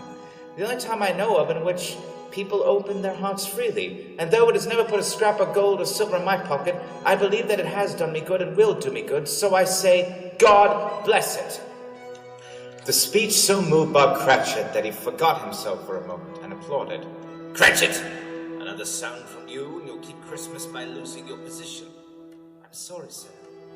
"Well, nephew, why are you here?" "To ask you to come dine with us tomorrow." "Dine with you? Never. I'll see myself in hell first." "But why, Uncle? Why? Why did you get married?" "Because I fell in love." "Because you fell in love. Good afternoon." "A Merry Christmas to you, Mr. Cratchit, and to your family. How is Tiny Tim?" "Look at them. My nephew, the wastrel, and next to him my clerk, Mark Cratchit, wife and family, 16 shillings a week, talking about a Merry Christmas. All retired and bedlam. They're all mad. The whole lot of them. Mad. Ah.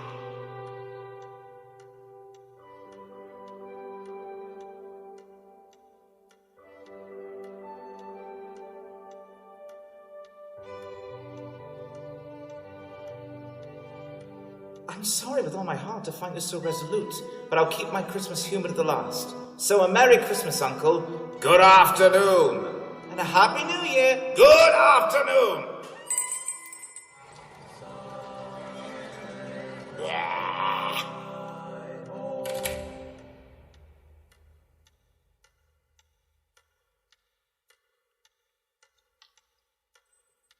Suddenly, two portly gentlemen entered the shop. Scrooge and Marley's, I believe. Do I have the pleasure of addressing Mr. Scrooge or Mr. Marley? Mr. Marley's been dead these 7 years. In fact, he died 7 years ago this very night. We have no doubt his liberality is well represented by his surviving partner. Liberality? At this festive season of the year, Mr. Scrooge, it is more than usually desirable that we should make some slight provision for the poor and destitute, who suffer greatly at the present time. Many thousands are in want of common necessities. Hundreds of thousands are in want of common comforts, sir. Are there no prisons? Plenty of prisons, sir. And the union workhouses. Are they still in operation? They are. I wish we could say they were not. I am glad to hear it. From what you were saying, I thought something had stopped them in their useful course. A few of us are endeavoring to raise a fund to buy the poor some meat and drink and means of warmth. We choose this time because it is a time of all others where want is keenly felt and abundance rejoices. So, what may we put you down for? Nothing. You wish to remain anonymous? I wish to be left alone. Since you ask me what I wish, gentlemen, that is my answer. I don't make merry myself at Christmas, and I can't afford to make idle people merry. I help to support the establishments I have mentioned. They cost enough, and those who are badly off must go there. Well, many can't go there, and many would rather die. Well, if they'd rather die, they'd better do it and decrease the surplus population. Good afternoon. Seeing clearly that it would be useless to pursue their point, the gentleman withdrew. Scrooge resumed his labors with an improved opinion of himself, and in a more facetious temper than usual.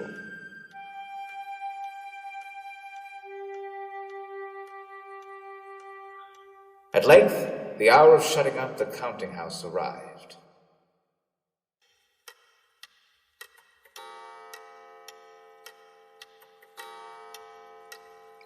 Mr. Scrooge, it's closing up time. Shh.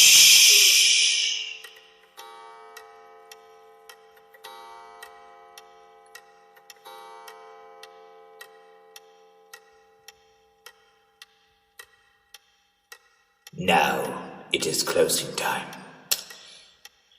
You'll want all day tomorrow, I suppose. If quite convenient, sir. It is not convenient, and it is not fair. If I was to stop you half a crown for it, you'd think yourself ill-used, I'd be bound. And yet, you don't think me ill-used when I pay a day's wages for no work. It's only once a year, sir. Ha! Poor excuse for picking a man's pocket every 25th of December.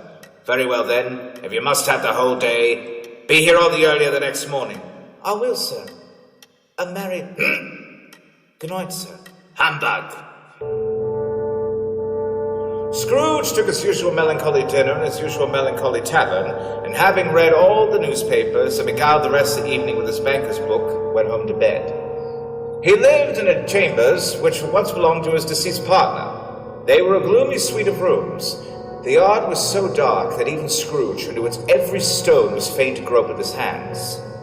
Now, it is a fact that there was nothing at all particular about the knocker on the door, except that it was very large. Let it also be borne in mind that Scrooge had not bestowed one thought on Marley since his last mention of his 7 years dead partner that afternoon. Then let any man explain to me, if he can, how it happened that Scrooge, having his key in the lock of the door, saw in the knocker, not a knocker, but Molly's face. Molly was not angry or ferocious, but looked at Scrooge as Molly used to look. And before Scrooge could say anything, it was the knocker again. He tried to say, "Humbug!" but stopped at the first syllable. Scrooge entered and locked himself in, double-locked himself in, which was not his custom. He lit only one candle, for darkness was cheap and Scrooge liked it. Being terrified by what he saw, then upon reflection wondered if it was a prank, he began to search the house, starting down below and then up the stairs, every shadow making him turn and glance back. Sitting room, bedroom, lumber room, all as they should be. Small fire in the grate, spoon and basin ready, and a little saucepan of gruel. Scrooge was catching a cold. He changed into his evening wear and sat by the fire to take his gruel. His glance happened to rest upon a bell, a disused bell that hung in the room. It was with great astonishment and a sense of inexplicable dread that, as he looked, he saw this bell begin to swing. It rang out, and then so did every bell in the house.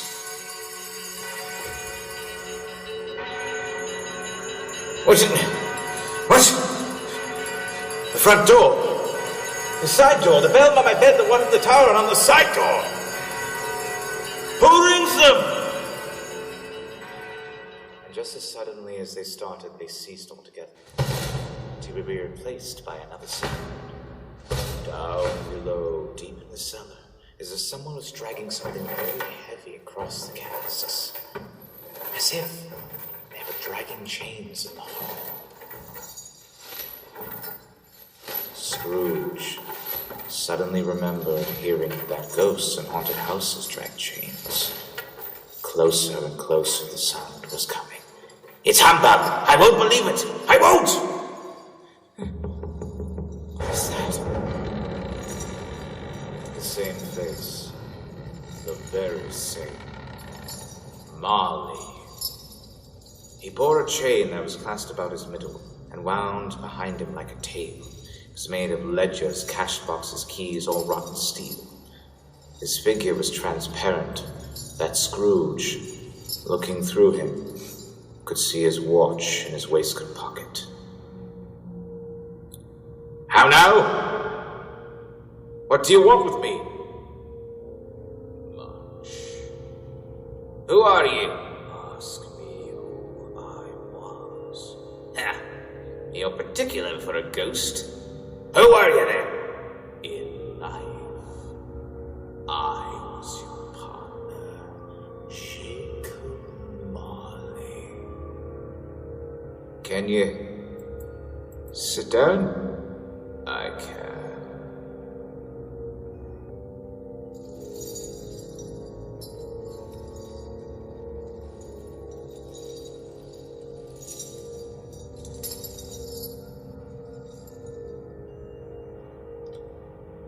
You don't believe in me, do you?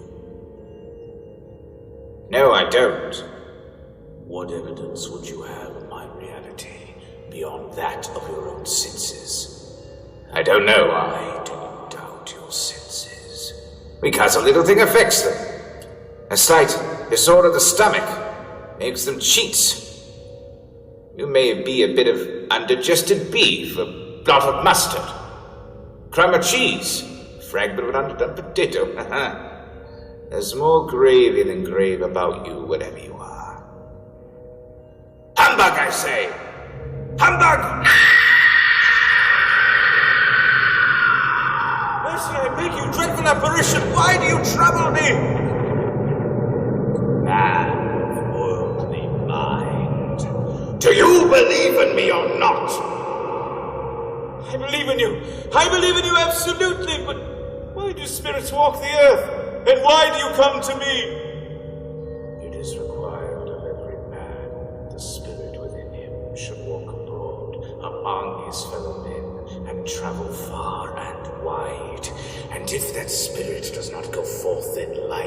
he is condemned to do so after death. He is doomed to wander through the world. Oh, and witness what he cannot share, but might have shared on earth, and turn to happiness. 7 years dead and traveling all the time. No rest, no peace, the incessant torture of remorse. You are fettered, Jacob. Tell me why. I wear the chain I forged in life.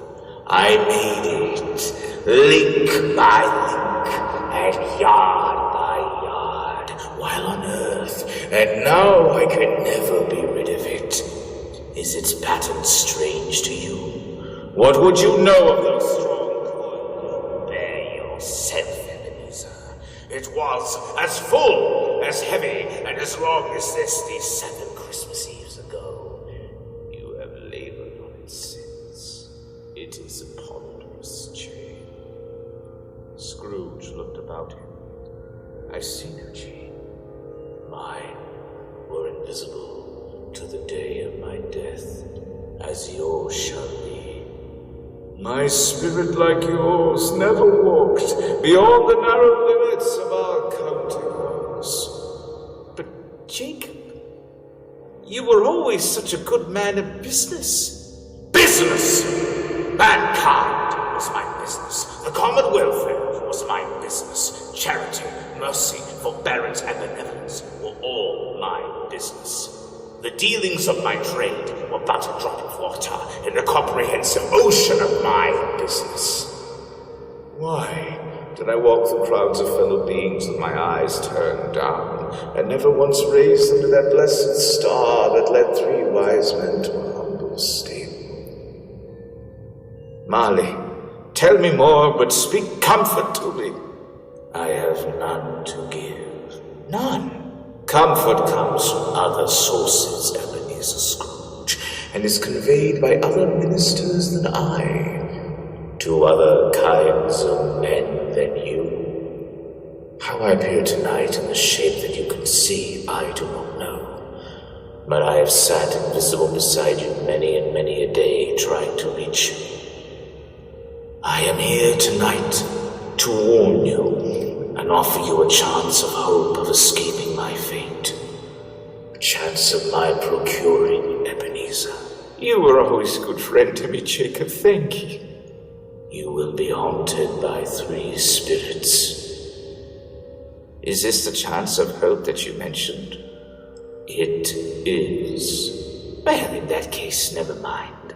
I think I'd rather not. Without their visits, you cannot hope to shun the path I tread. Expect the first, when the bell tolls 1. Couldn't I take them all at once and have it over with, Jacob? Expect the second, on the next night at the same hour. And the third, when the last stroke of 12 has ceased to vibrate. Look to see me no more. And for your own sake, remember what has passed between us. 7 years dead and traveling all the time. I cannot rest. I cannot stay. I cannot linger anywhere. Is it my fate that is so strange to you? Come and see. Come, Ebenezer.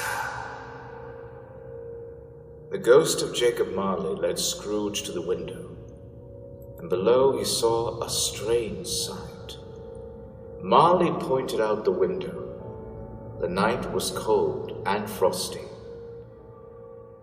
The street below and the skies above were suddenly filled with phantoms, all chained and in various states of agony. Scrooge recognized some of them as businessmen he once knew. Why do they lament? They seek to interfere for good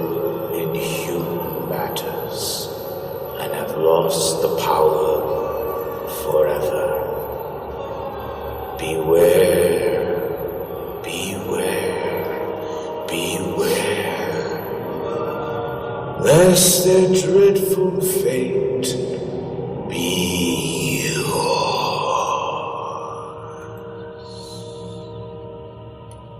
Scrooge was terrified as Marley and the other spectres vanished into the night.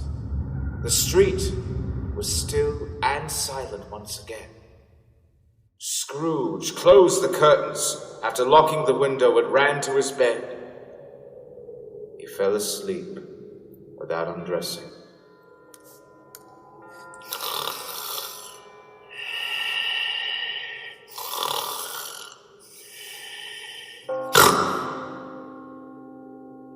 It was very dark in the room when Scrooge awoke.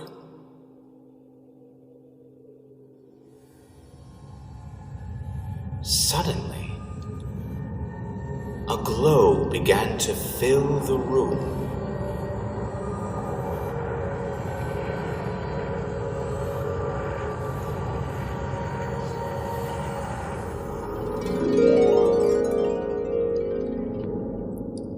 It was a strange figure, not so much like a child as like an old man. It was dressed in robes of white. In contrast to its robe, the hem of the garment was trimmed with summer flowers. About its head shone a beam of light much like a candle, illuminating the entire room. Scrooge covered his eyes, for it blinded him. In one hand, the figure held a sprig of holly, and in the under its arm, was a large cap that oddly resembled a candle snuffer.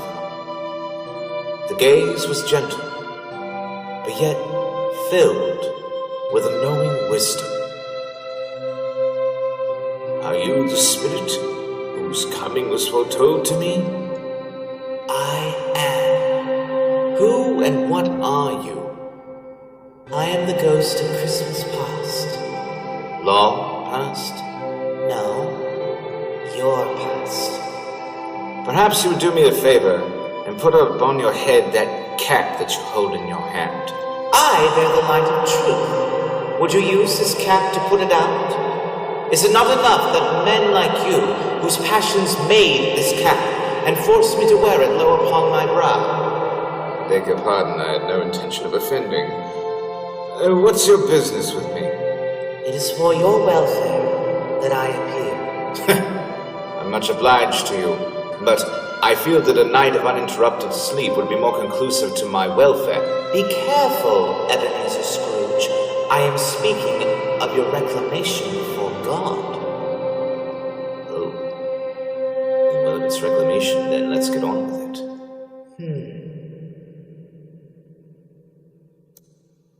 Take heed, rise and walk with me. Through the window. Are you afraid?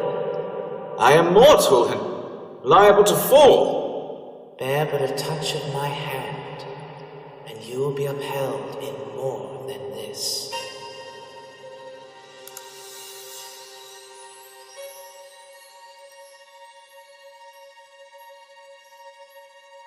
As the words were spoken, they passed through the wall and stood upon an open country road, with fields on either side. The city had entirely vanished, to be replaced by a clear, cold winter day, with snow upon the ground. Good heavens! I know this place!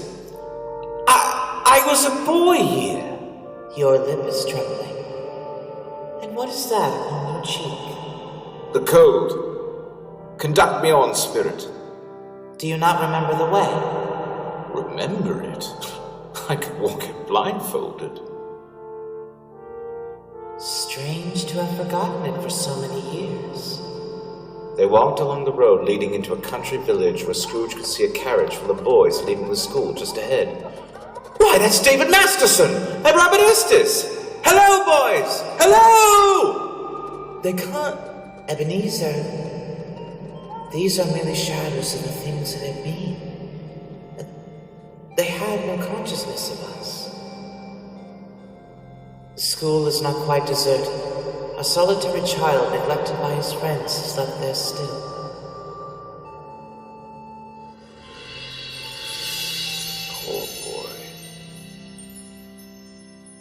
My mother died, giving birth to my sister. My father grew morose and seemed to begrudge us both ever after.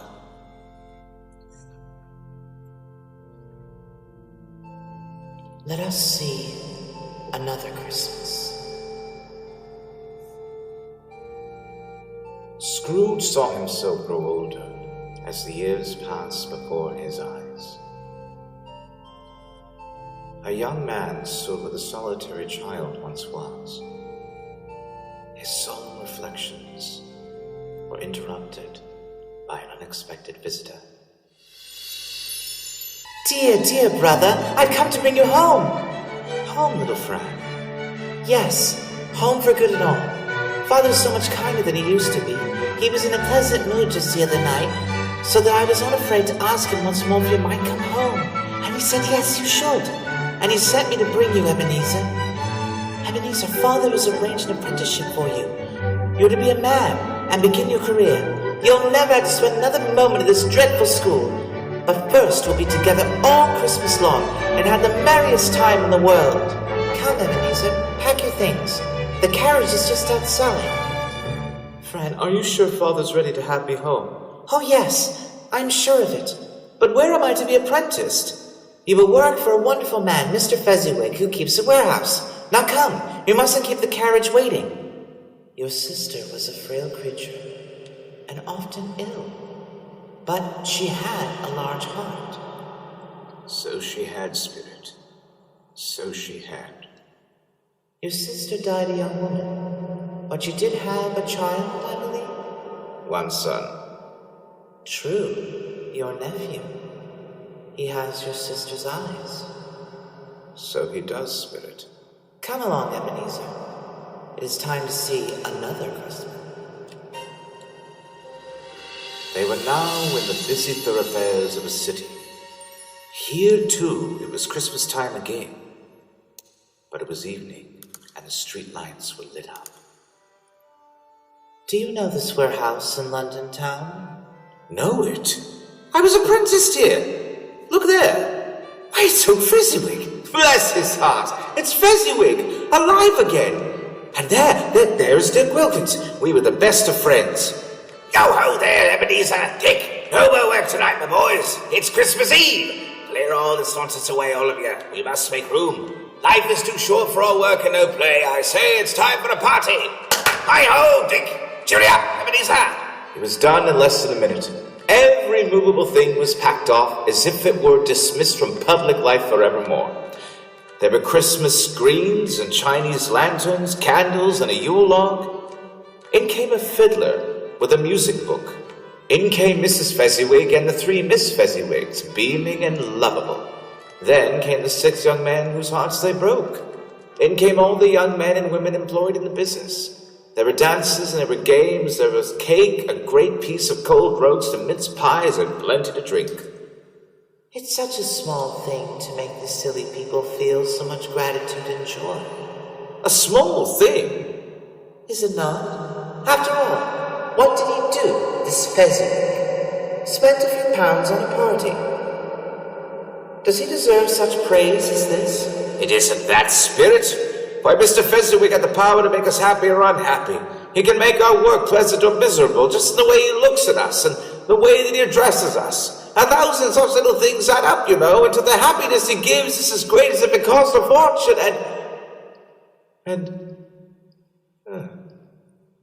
What is it? Nothing. Something, I think. No, it's just that I would have liked to be able to say a word or two to my clock just now. That's all. Come, Ebenezer. My time grows short. Look.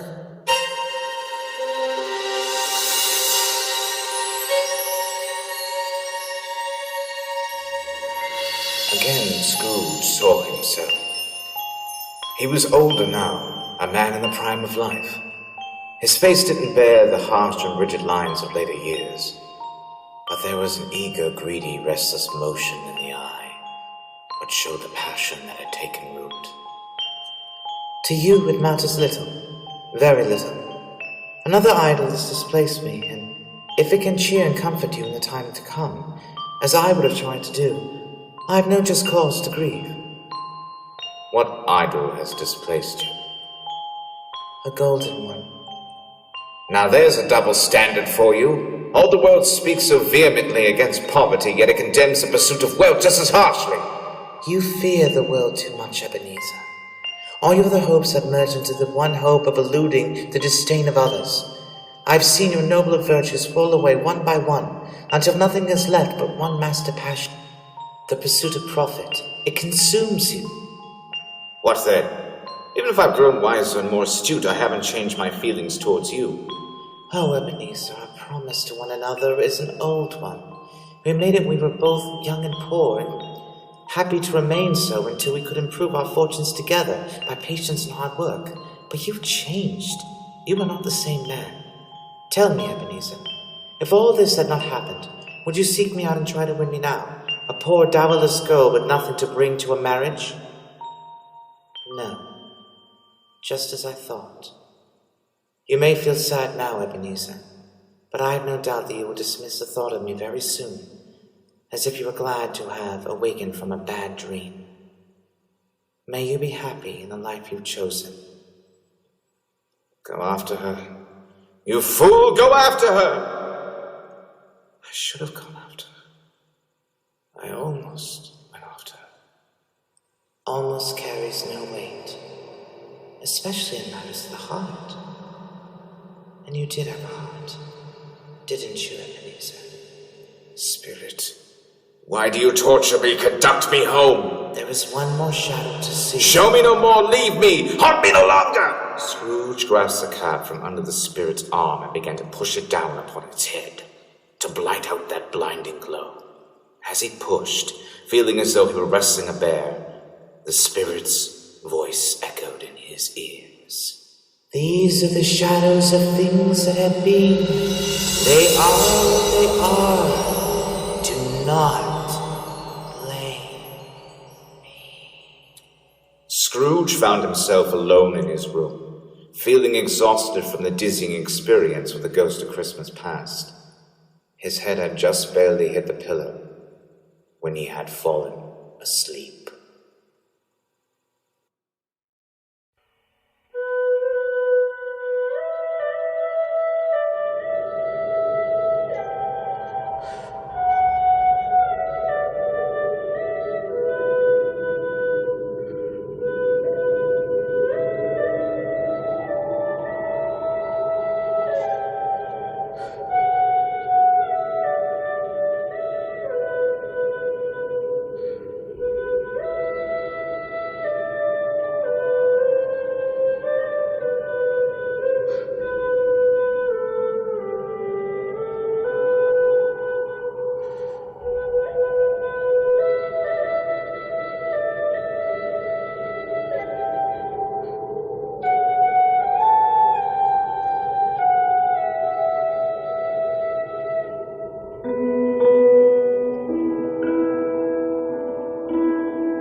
Scrooge awoke.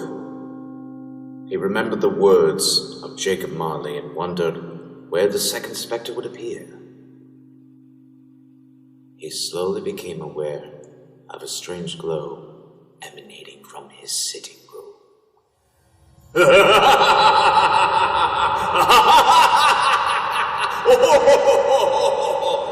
Ebenezer Scrooge! Scrooge! Get up in there, you funny little man! As Scrooge enters into the room, there sat before him a jolly giant, an impressive figure in full beard, wearing a green robe trimmed with white fur and crowned with a holly wreath. He was seated in a chair, lit with 1,000 lights, bedecked with mistletoe, and heaped with a feast fit for a king. Come here and know me better, man. I am the spirit of Christmas present. Look upon me. You have never seen the likes of me before, have you? No, never. You've never walked forth at any of my other brothers, all in these years? No, I don't think I have. Have you had many brothers, Swift? More than 1,800. That's a tremendous family to provide for. I must admit, I found it hard to believe you'd be as horrible as my brother said you'd be. But now that I look at you, I see they were understating the truth. A little. Here, drink some of this. What is it? Taste it. It's wonderful. I've never tasted anything like it. Of course you haven't. That is the milk of human kindness. There is much to be learned out there in the world, Ebenezer. Conduct me where you will, Spirit. Last night I learned a lesson which is working now. If you have aught to teach me, allow me to profit from it. Please, conduct me on. Touch my robe.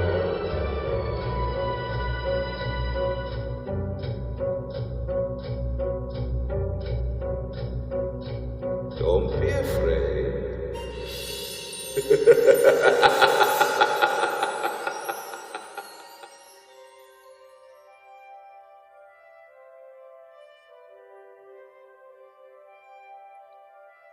They stood in the city streets on Christmas morning. The shops were still half open, radiant in their glory. There were pears and apples clustered high in blooming pyramids. All around were people of various castes running to and fro, eager to get their last-minute Christmas shopping done. The sight of these revelers appeared to interest the spirit very much, for he stood with Scrooge beside him in a baker's doorway and sprinkled incense over their dinners. Now, it was a very uncommon kind of incense, for once or twice when there were angry words between some dinner carriers, Aye, watch out! You watch where you're going, you! Oh, it's a shame to call on Christmas Day. So it is. A Merry Christmas to you. And to you, sir. Spirit, is there a particular flavor which you sprinkle from your torch? There is indeed. My own. Would it apply to any kind of dinner on this day? To any kindly given.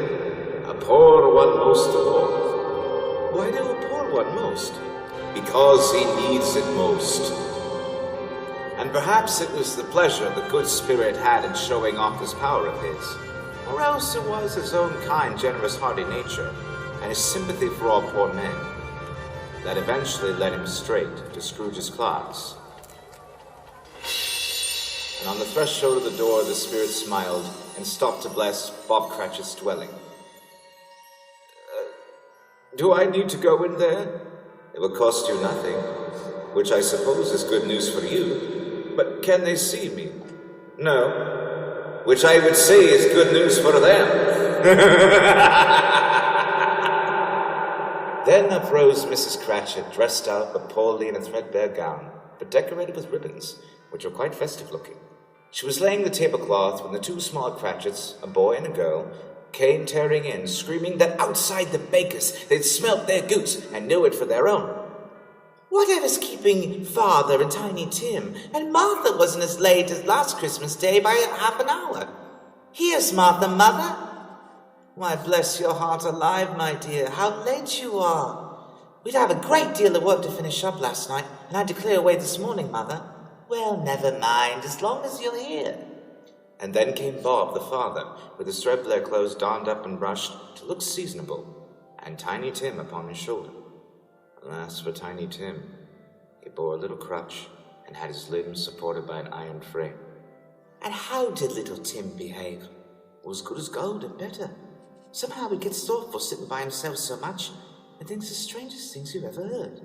He told me that he'd hoped that people saw him in the church because he is a cripple, and that it might be pleasant for them to remember upon Christmas Day who made lame beggars walk and blind men see. At last the dishes were set on, and grace was said, succeeded by a breathless pause. There never was such a goose. Its tenderness and flavor, eked out by applesauce and mashed potatoes, it was a sufficient dinner for the whole family. There is nothing of high mark in this. They are not a handsome family. They are not well dressed. Their shoes are far from being waterproof. Their clothes are scanty, and Bob might know the inside of a pawnbroker's. But they are happy, grateful, pleased with one another, and contented with the time. A Merry Christmas to us all, my dears. God bless us. God bless us. Everyone. Spirit, tell me if Tiny Tim will live. I see a vacant seat in the port chimney corner, and a crutch without a moaner carefully preserved. If these shadows remain unaltered by the future, the child will die. No, kind spirit, say he will be spared. If these shadows remain unaltered by the future, none other of my race will find him here. What then? If he is like to die, he'd better do it and decrease the surplus population. Man, you be in heart. Forbear that wicked cat until you have discovered what the surplus is and where it is. Who are you to decide what men shall live and what men shall die? It may well be that in the sight of heaven, you are more worthless and less fit to live than millions like this poor man's child. Now to the founder of the feast. A Merry Christmas to Mr. Scrooge. The founder of the feast, indeed! I wish I had him here. I'd give him a piece of my mind to feast upon, and I'd hope he'd have a good appetite for it. My dear, the children, Christmas Day. It should be Christmas Day, I'm sure. But one who drinks ale to such an odious, stingy, hard, unfeeling man is Mr. Scrooge. You know he is, Robert. Nobody knows it better than you do, poor fellow. But my dear, Christmas Day. It's Christmas Day, Mama. Oh, very well. I'll drink to his health for your sake, and the day is not for his. Long live to him. A Merry Christmas Day and a Happy New Year. He'll be very merry and very happy, I have no doubt.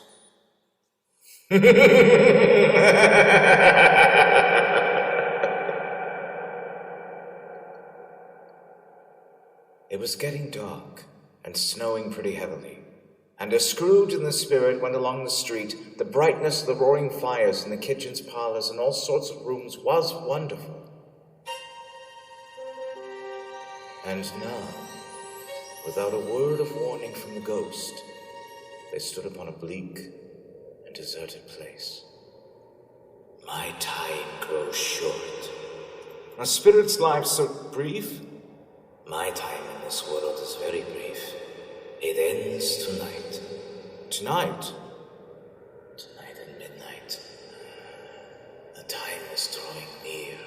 Forgive me, spirit, if I am not justified in asking, but I see something strange and not belonging to you protruding there, beneath your robe.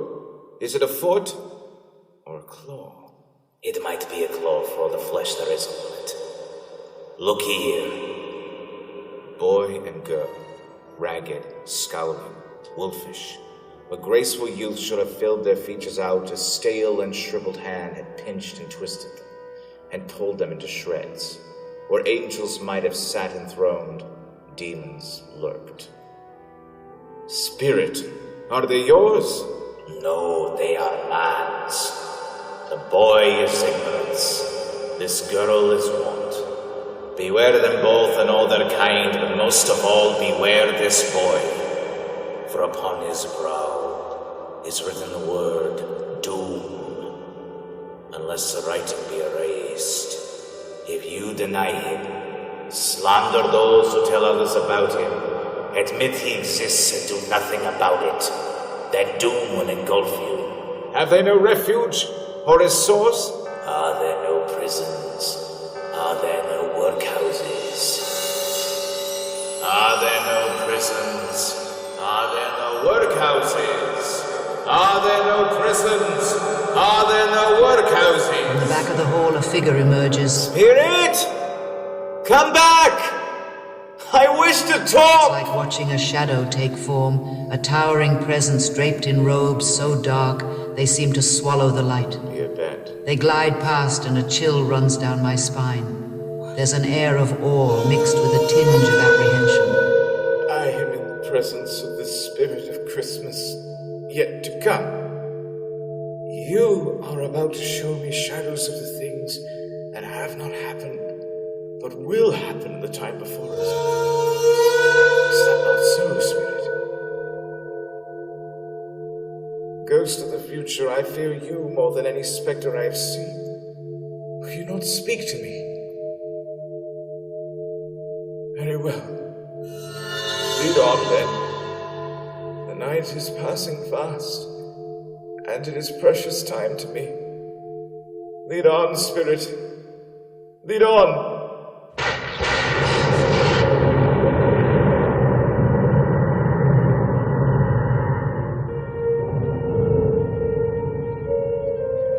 Why, I know those men. And this place, it's the stock exchange. It's a second home to me. No, I don't know anything about it either way. I only know he's dead. When did he die? Last night, I believe. Why, what was the matter with him? I thought he'd never die. Oh, God knows. What's he done with his money? I haven't heard. Left it to his company, perhaps. I only know he hasn't left it to me. Well, it's likely to be a very cheap funeral. I don't know anyone who would go to it. Suppose we make up a party and volunteer. I don't mind going if lunch is provided, but I must be fed for all the trouble it's worth. Well, off to business. Goodbye. Have these men no sense of decency or decorum? Spirit, what is this? Why am I seeing this?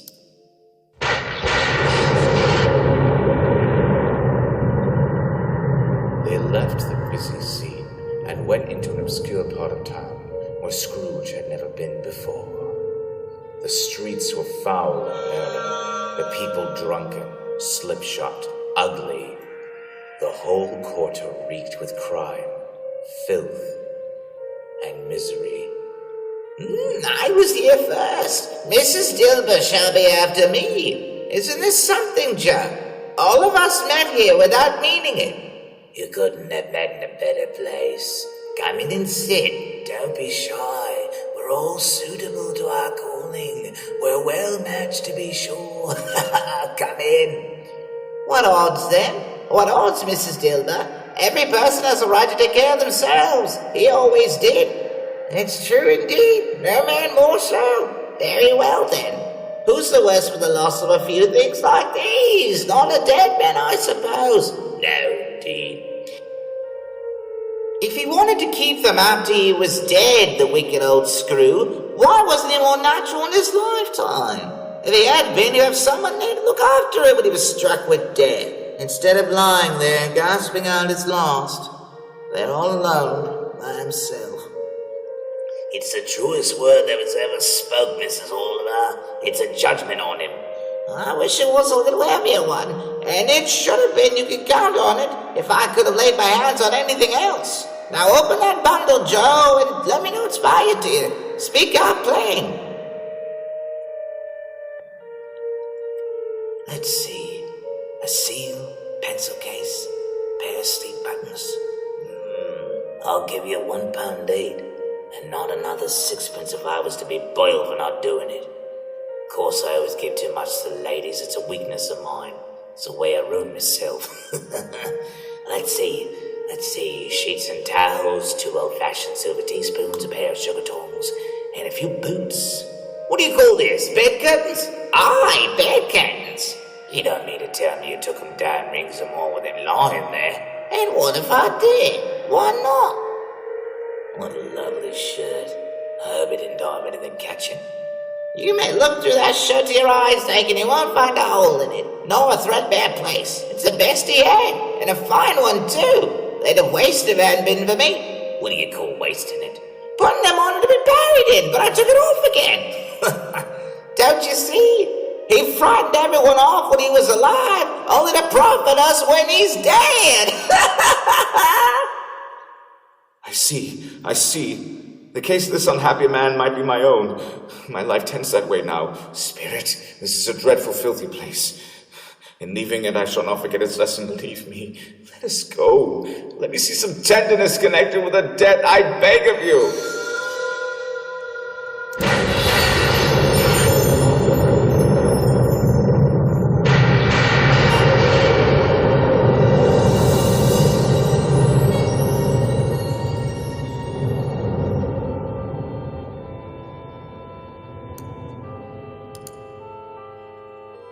Bob, you were so late. We were beginning to worry.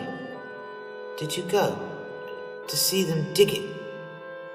Yes, I went by there today, so I'm late. I wish you all could have been there. It would have done you good to see how green it is. But you'll see it often. I promised him that I would walk there every Sunday to visit him, you see. But guess who I saw today? Fred Hollowell, Mr. Scrooge's nephew. I met him on the street. He saw that I was a little down, and well, he is the most pleasant-speaking man you've ever heard, and so I was not afraid to tell him, and that is what he said to me. I'm heartily sorry, Mr. Cratchit, heartily sorry. And he pledged to be of any service he could be to us. He even gave me his card, see? And said I should call on him at home. But it's not for the sake of anything he might be able to do for me so much as for his kind way that I am thankful. It really seems as if he had known our tiny team and felt with us, and I've got some good news for you, Peter. Mr. Hollowell told me that he had been able to secure us an apprenticeship for you. You'll be getting 8 shillings a week starting Tuesday next. But however and whenever we parted from one another, I'm sure none of us will ever forget poor tiny Tim, shall we? And I know as well, my dears, that when we remember how patient and mild he was, although he was a little child, we shall not quarrel amongst ourselves and forget our little Tim in doing it. Spirit, something tells me that the moment of our parting is near at hand. I know it, but I don't know how. Tell me, the man who was spoken of, the one who died, tell me who it was.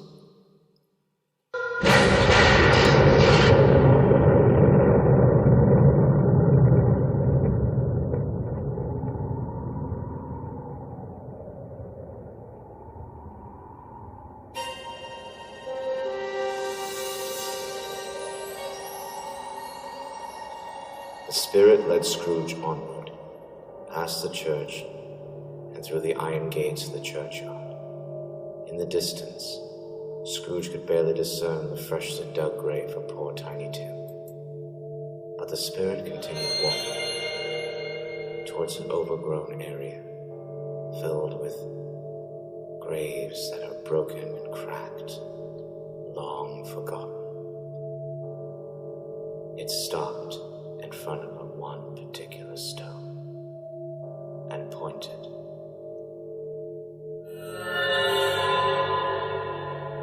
Before I draw nearer to that stone to which you point, answer me one question, Spirit. Are these the shadows of the things that will be, or are they the shadows of things that may be only? The course of a man's life, if persevered in, will determine certain ends. I accept it, but if he departs from those courses, the ends must change. Say that it is so with what you show me.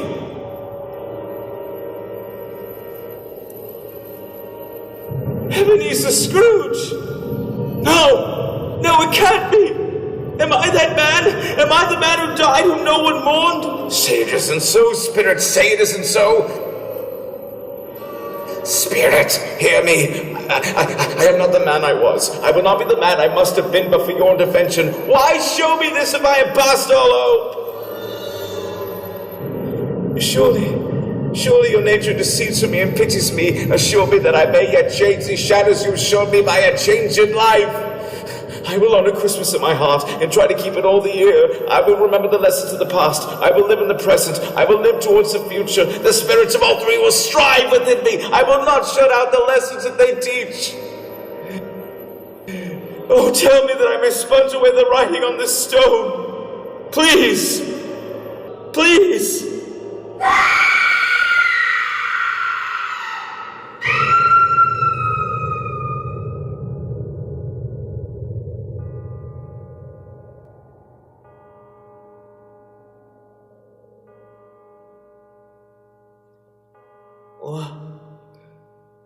What day is this?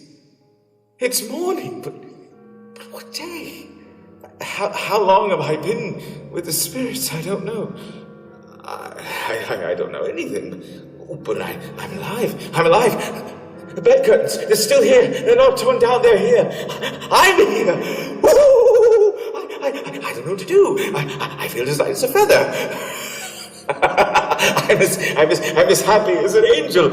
I'm as merry as a schoolboy. Oh, I'm as giddy as a drunken man. Wait. The window. Wait. Oh, what a beautiful day. Hello! You down there, boy!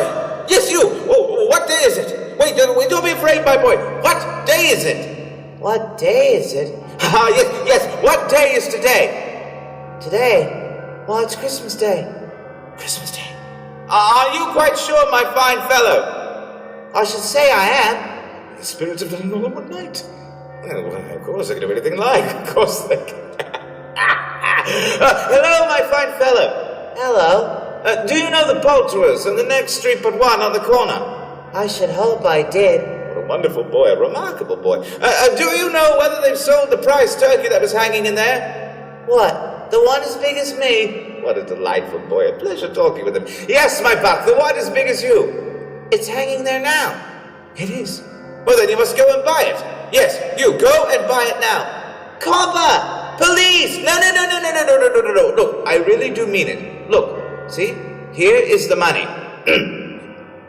There. Go and buy it and tell them to bring it round so that I can give them the directions as to where to deliver it. Come back with the man and I'll give you a shilling. But come back with him in less than 5 minutes and I'll give you half a crown. Oh, I'll send it to Bob Cratchit's. He won't know who sent it. I won't tell him. It's twice the size of Tiny Tim. Oh, Tiny Tim. Oh, Tiny Tim will live on my soul. Tiny Tim will live. They did it all in one night. The spirits of Christmas past, present, and future shall strive within me. Oh, heaven and Christmas time be praised for this. I say it on my knees, dear Lord, on my knees. God bless you, Jacob Marley. A Merry Christmas to everybody, and a Happy New Year to all the world! Now, would you believe me if I told you that Scrooge went to church that day? He did. And walked about the streets and watched the people hurrying to and fro and patted children on the head as they passed and questioned beggars and looked down into the kitchens of houses and up to the windows and found that everything could bring him joy he had never dreamed that any walk, that anything at all could give him so much happiness. Fred, may I come in? I hope it is not too late to accept your invitation to dine with you and your wife. Fred, please, before you say another word, I must apologize to you and to your mother. I loved her very much. She begged me to look after you, and I have failed both you and her in that. On this Christmas Day, can you forgive a stupid old man? Why, Uncle, I don't know what to say. Well, you could say bah humbug, a retort I heartily repent of and shall never use again. Or you could say, come in. Come in? Why, of course you shall come in.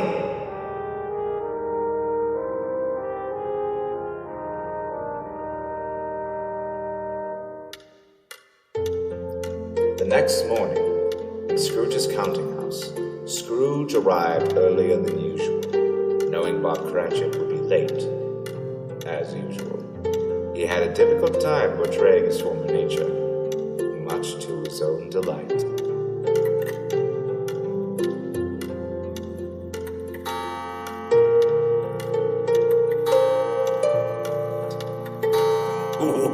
Bob, you are 10 minutes late.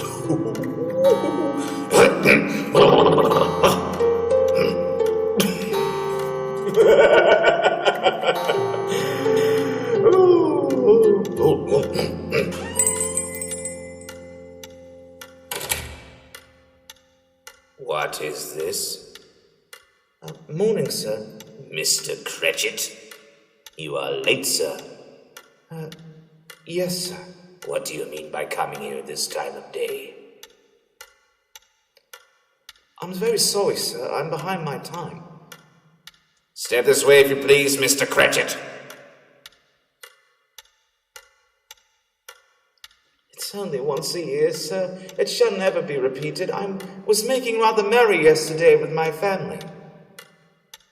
Now, I'll tell you what, my friend. I am not going to stand for this any longer. And therefore, I am going to double your salary.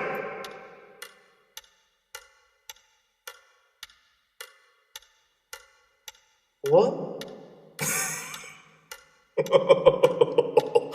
Yes, Bob Cratchit. I am going to double your salary, sir. A Merry Christmas to you. A merrier one than I've ever given you in many a year. And from now on, I will endeavor to assist your family in any way I can. As for Tiny Tim, he will walk again. I will see to that. Now, you needn't say a thing. Come with me. We will discuss the particulars over a good pint of hot punch before you so much as dot another I, Bob Cratchit.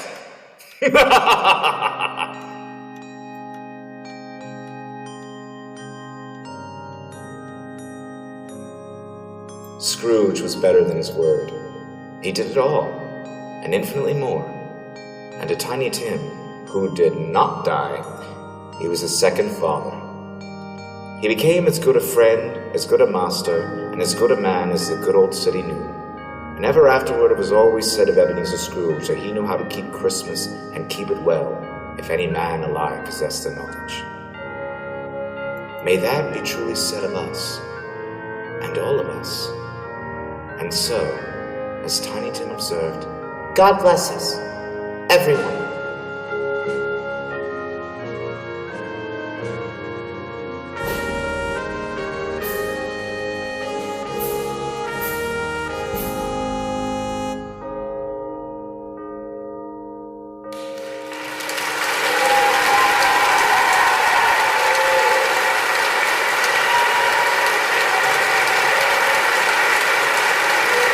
As Mr. Hendrickson steps forward to take his bow, the hall erupts in applause, a testament to the evening's spectacular performance. But then, in a moment of unexpected wonder, the towering, ghostly figure reappears. The audience, already buzzing with excitement, falls into a hushed silence, their eyes fixed on the stage. With a dramatic flourish, the figure begins to decloak. The dark, flowing robes fall away, and there, to the astonishment and delight of everyone, sits little Zariya, perched confidently on Takota's shoulders. Mr. Hendrickson, caught off guard by this surprise, stands in momentary disbelief. His eyes widen with surprise, a genuine smile breaking across his face. He steps forward, his applause joining that of the audience, his eyes sparkling with delight. He looks at Zariya with a mixture of admiration and affection, clearly touched by her involvement and the effort to surprise him. The warmth in his reaction is palpable, a father's love and pride shining through.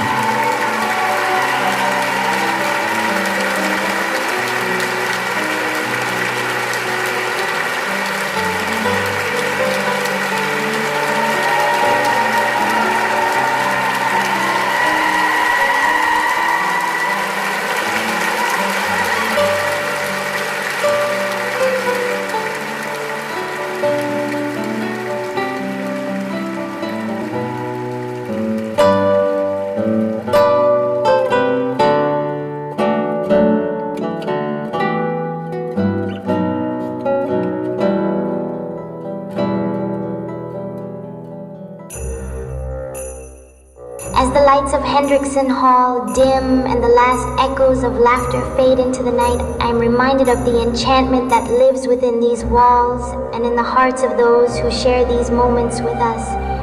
Remember, in the world of Zariya's Hollow, magic lingers in the air and stories wait at every corner, eager to be told. So, as we part ways tonight, carry a piece of this magic with you.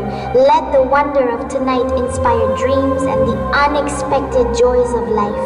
And when you find yourself longing for a touch of enchantment, remember the doors of Zariya's Hollow are always open, awaiting your return. Till next time, farewell and good night. May your dreams be filled with the delightful mysteries of Witchcrest Peak.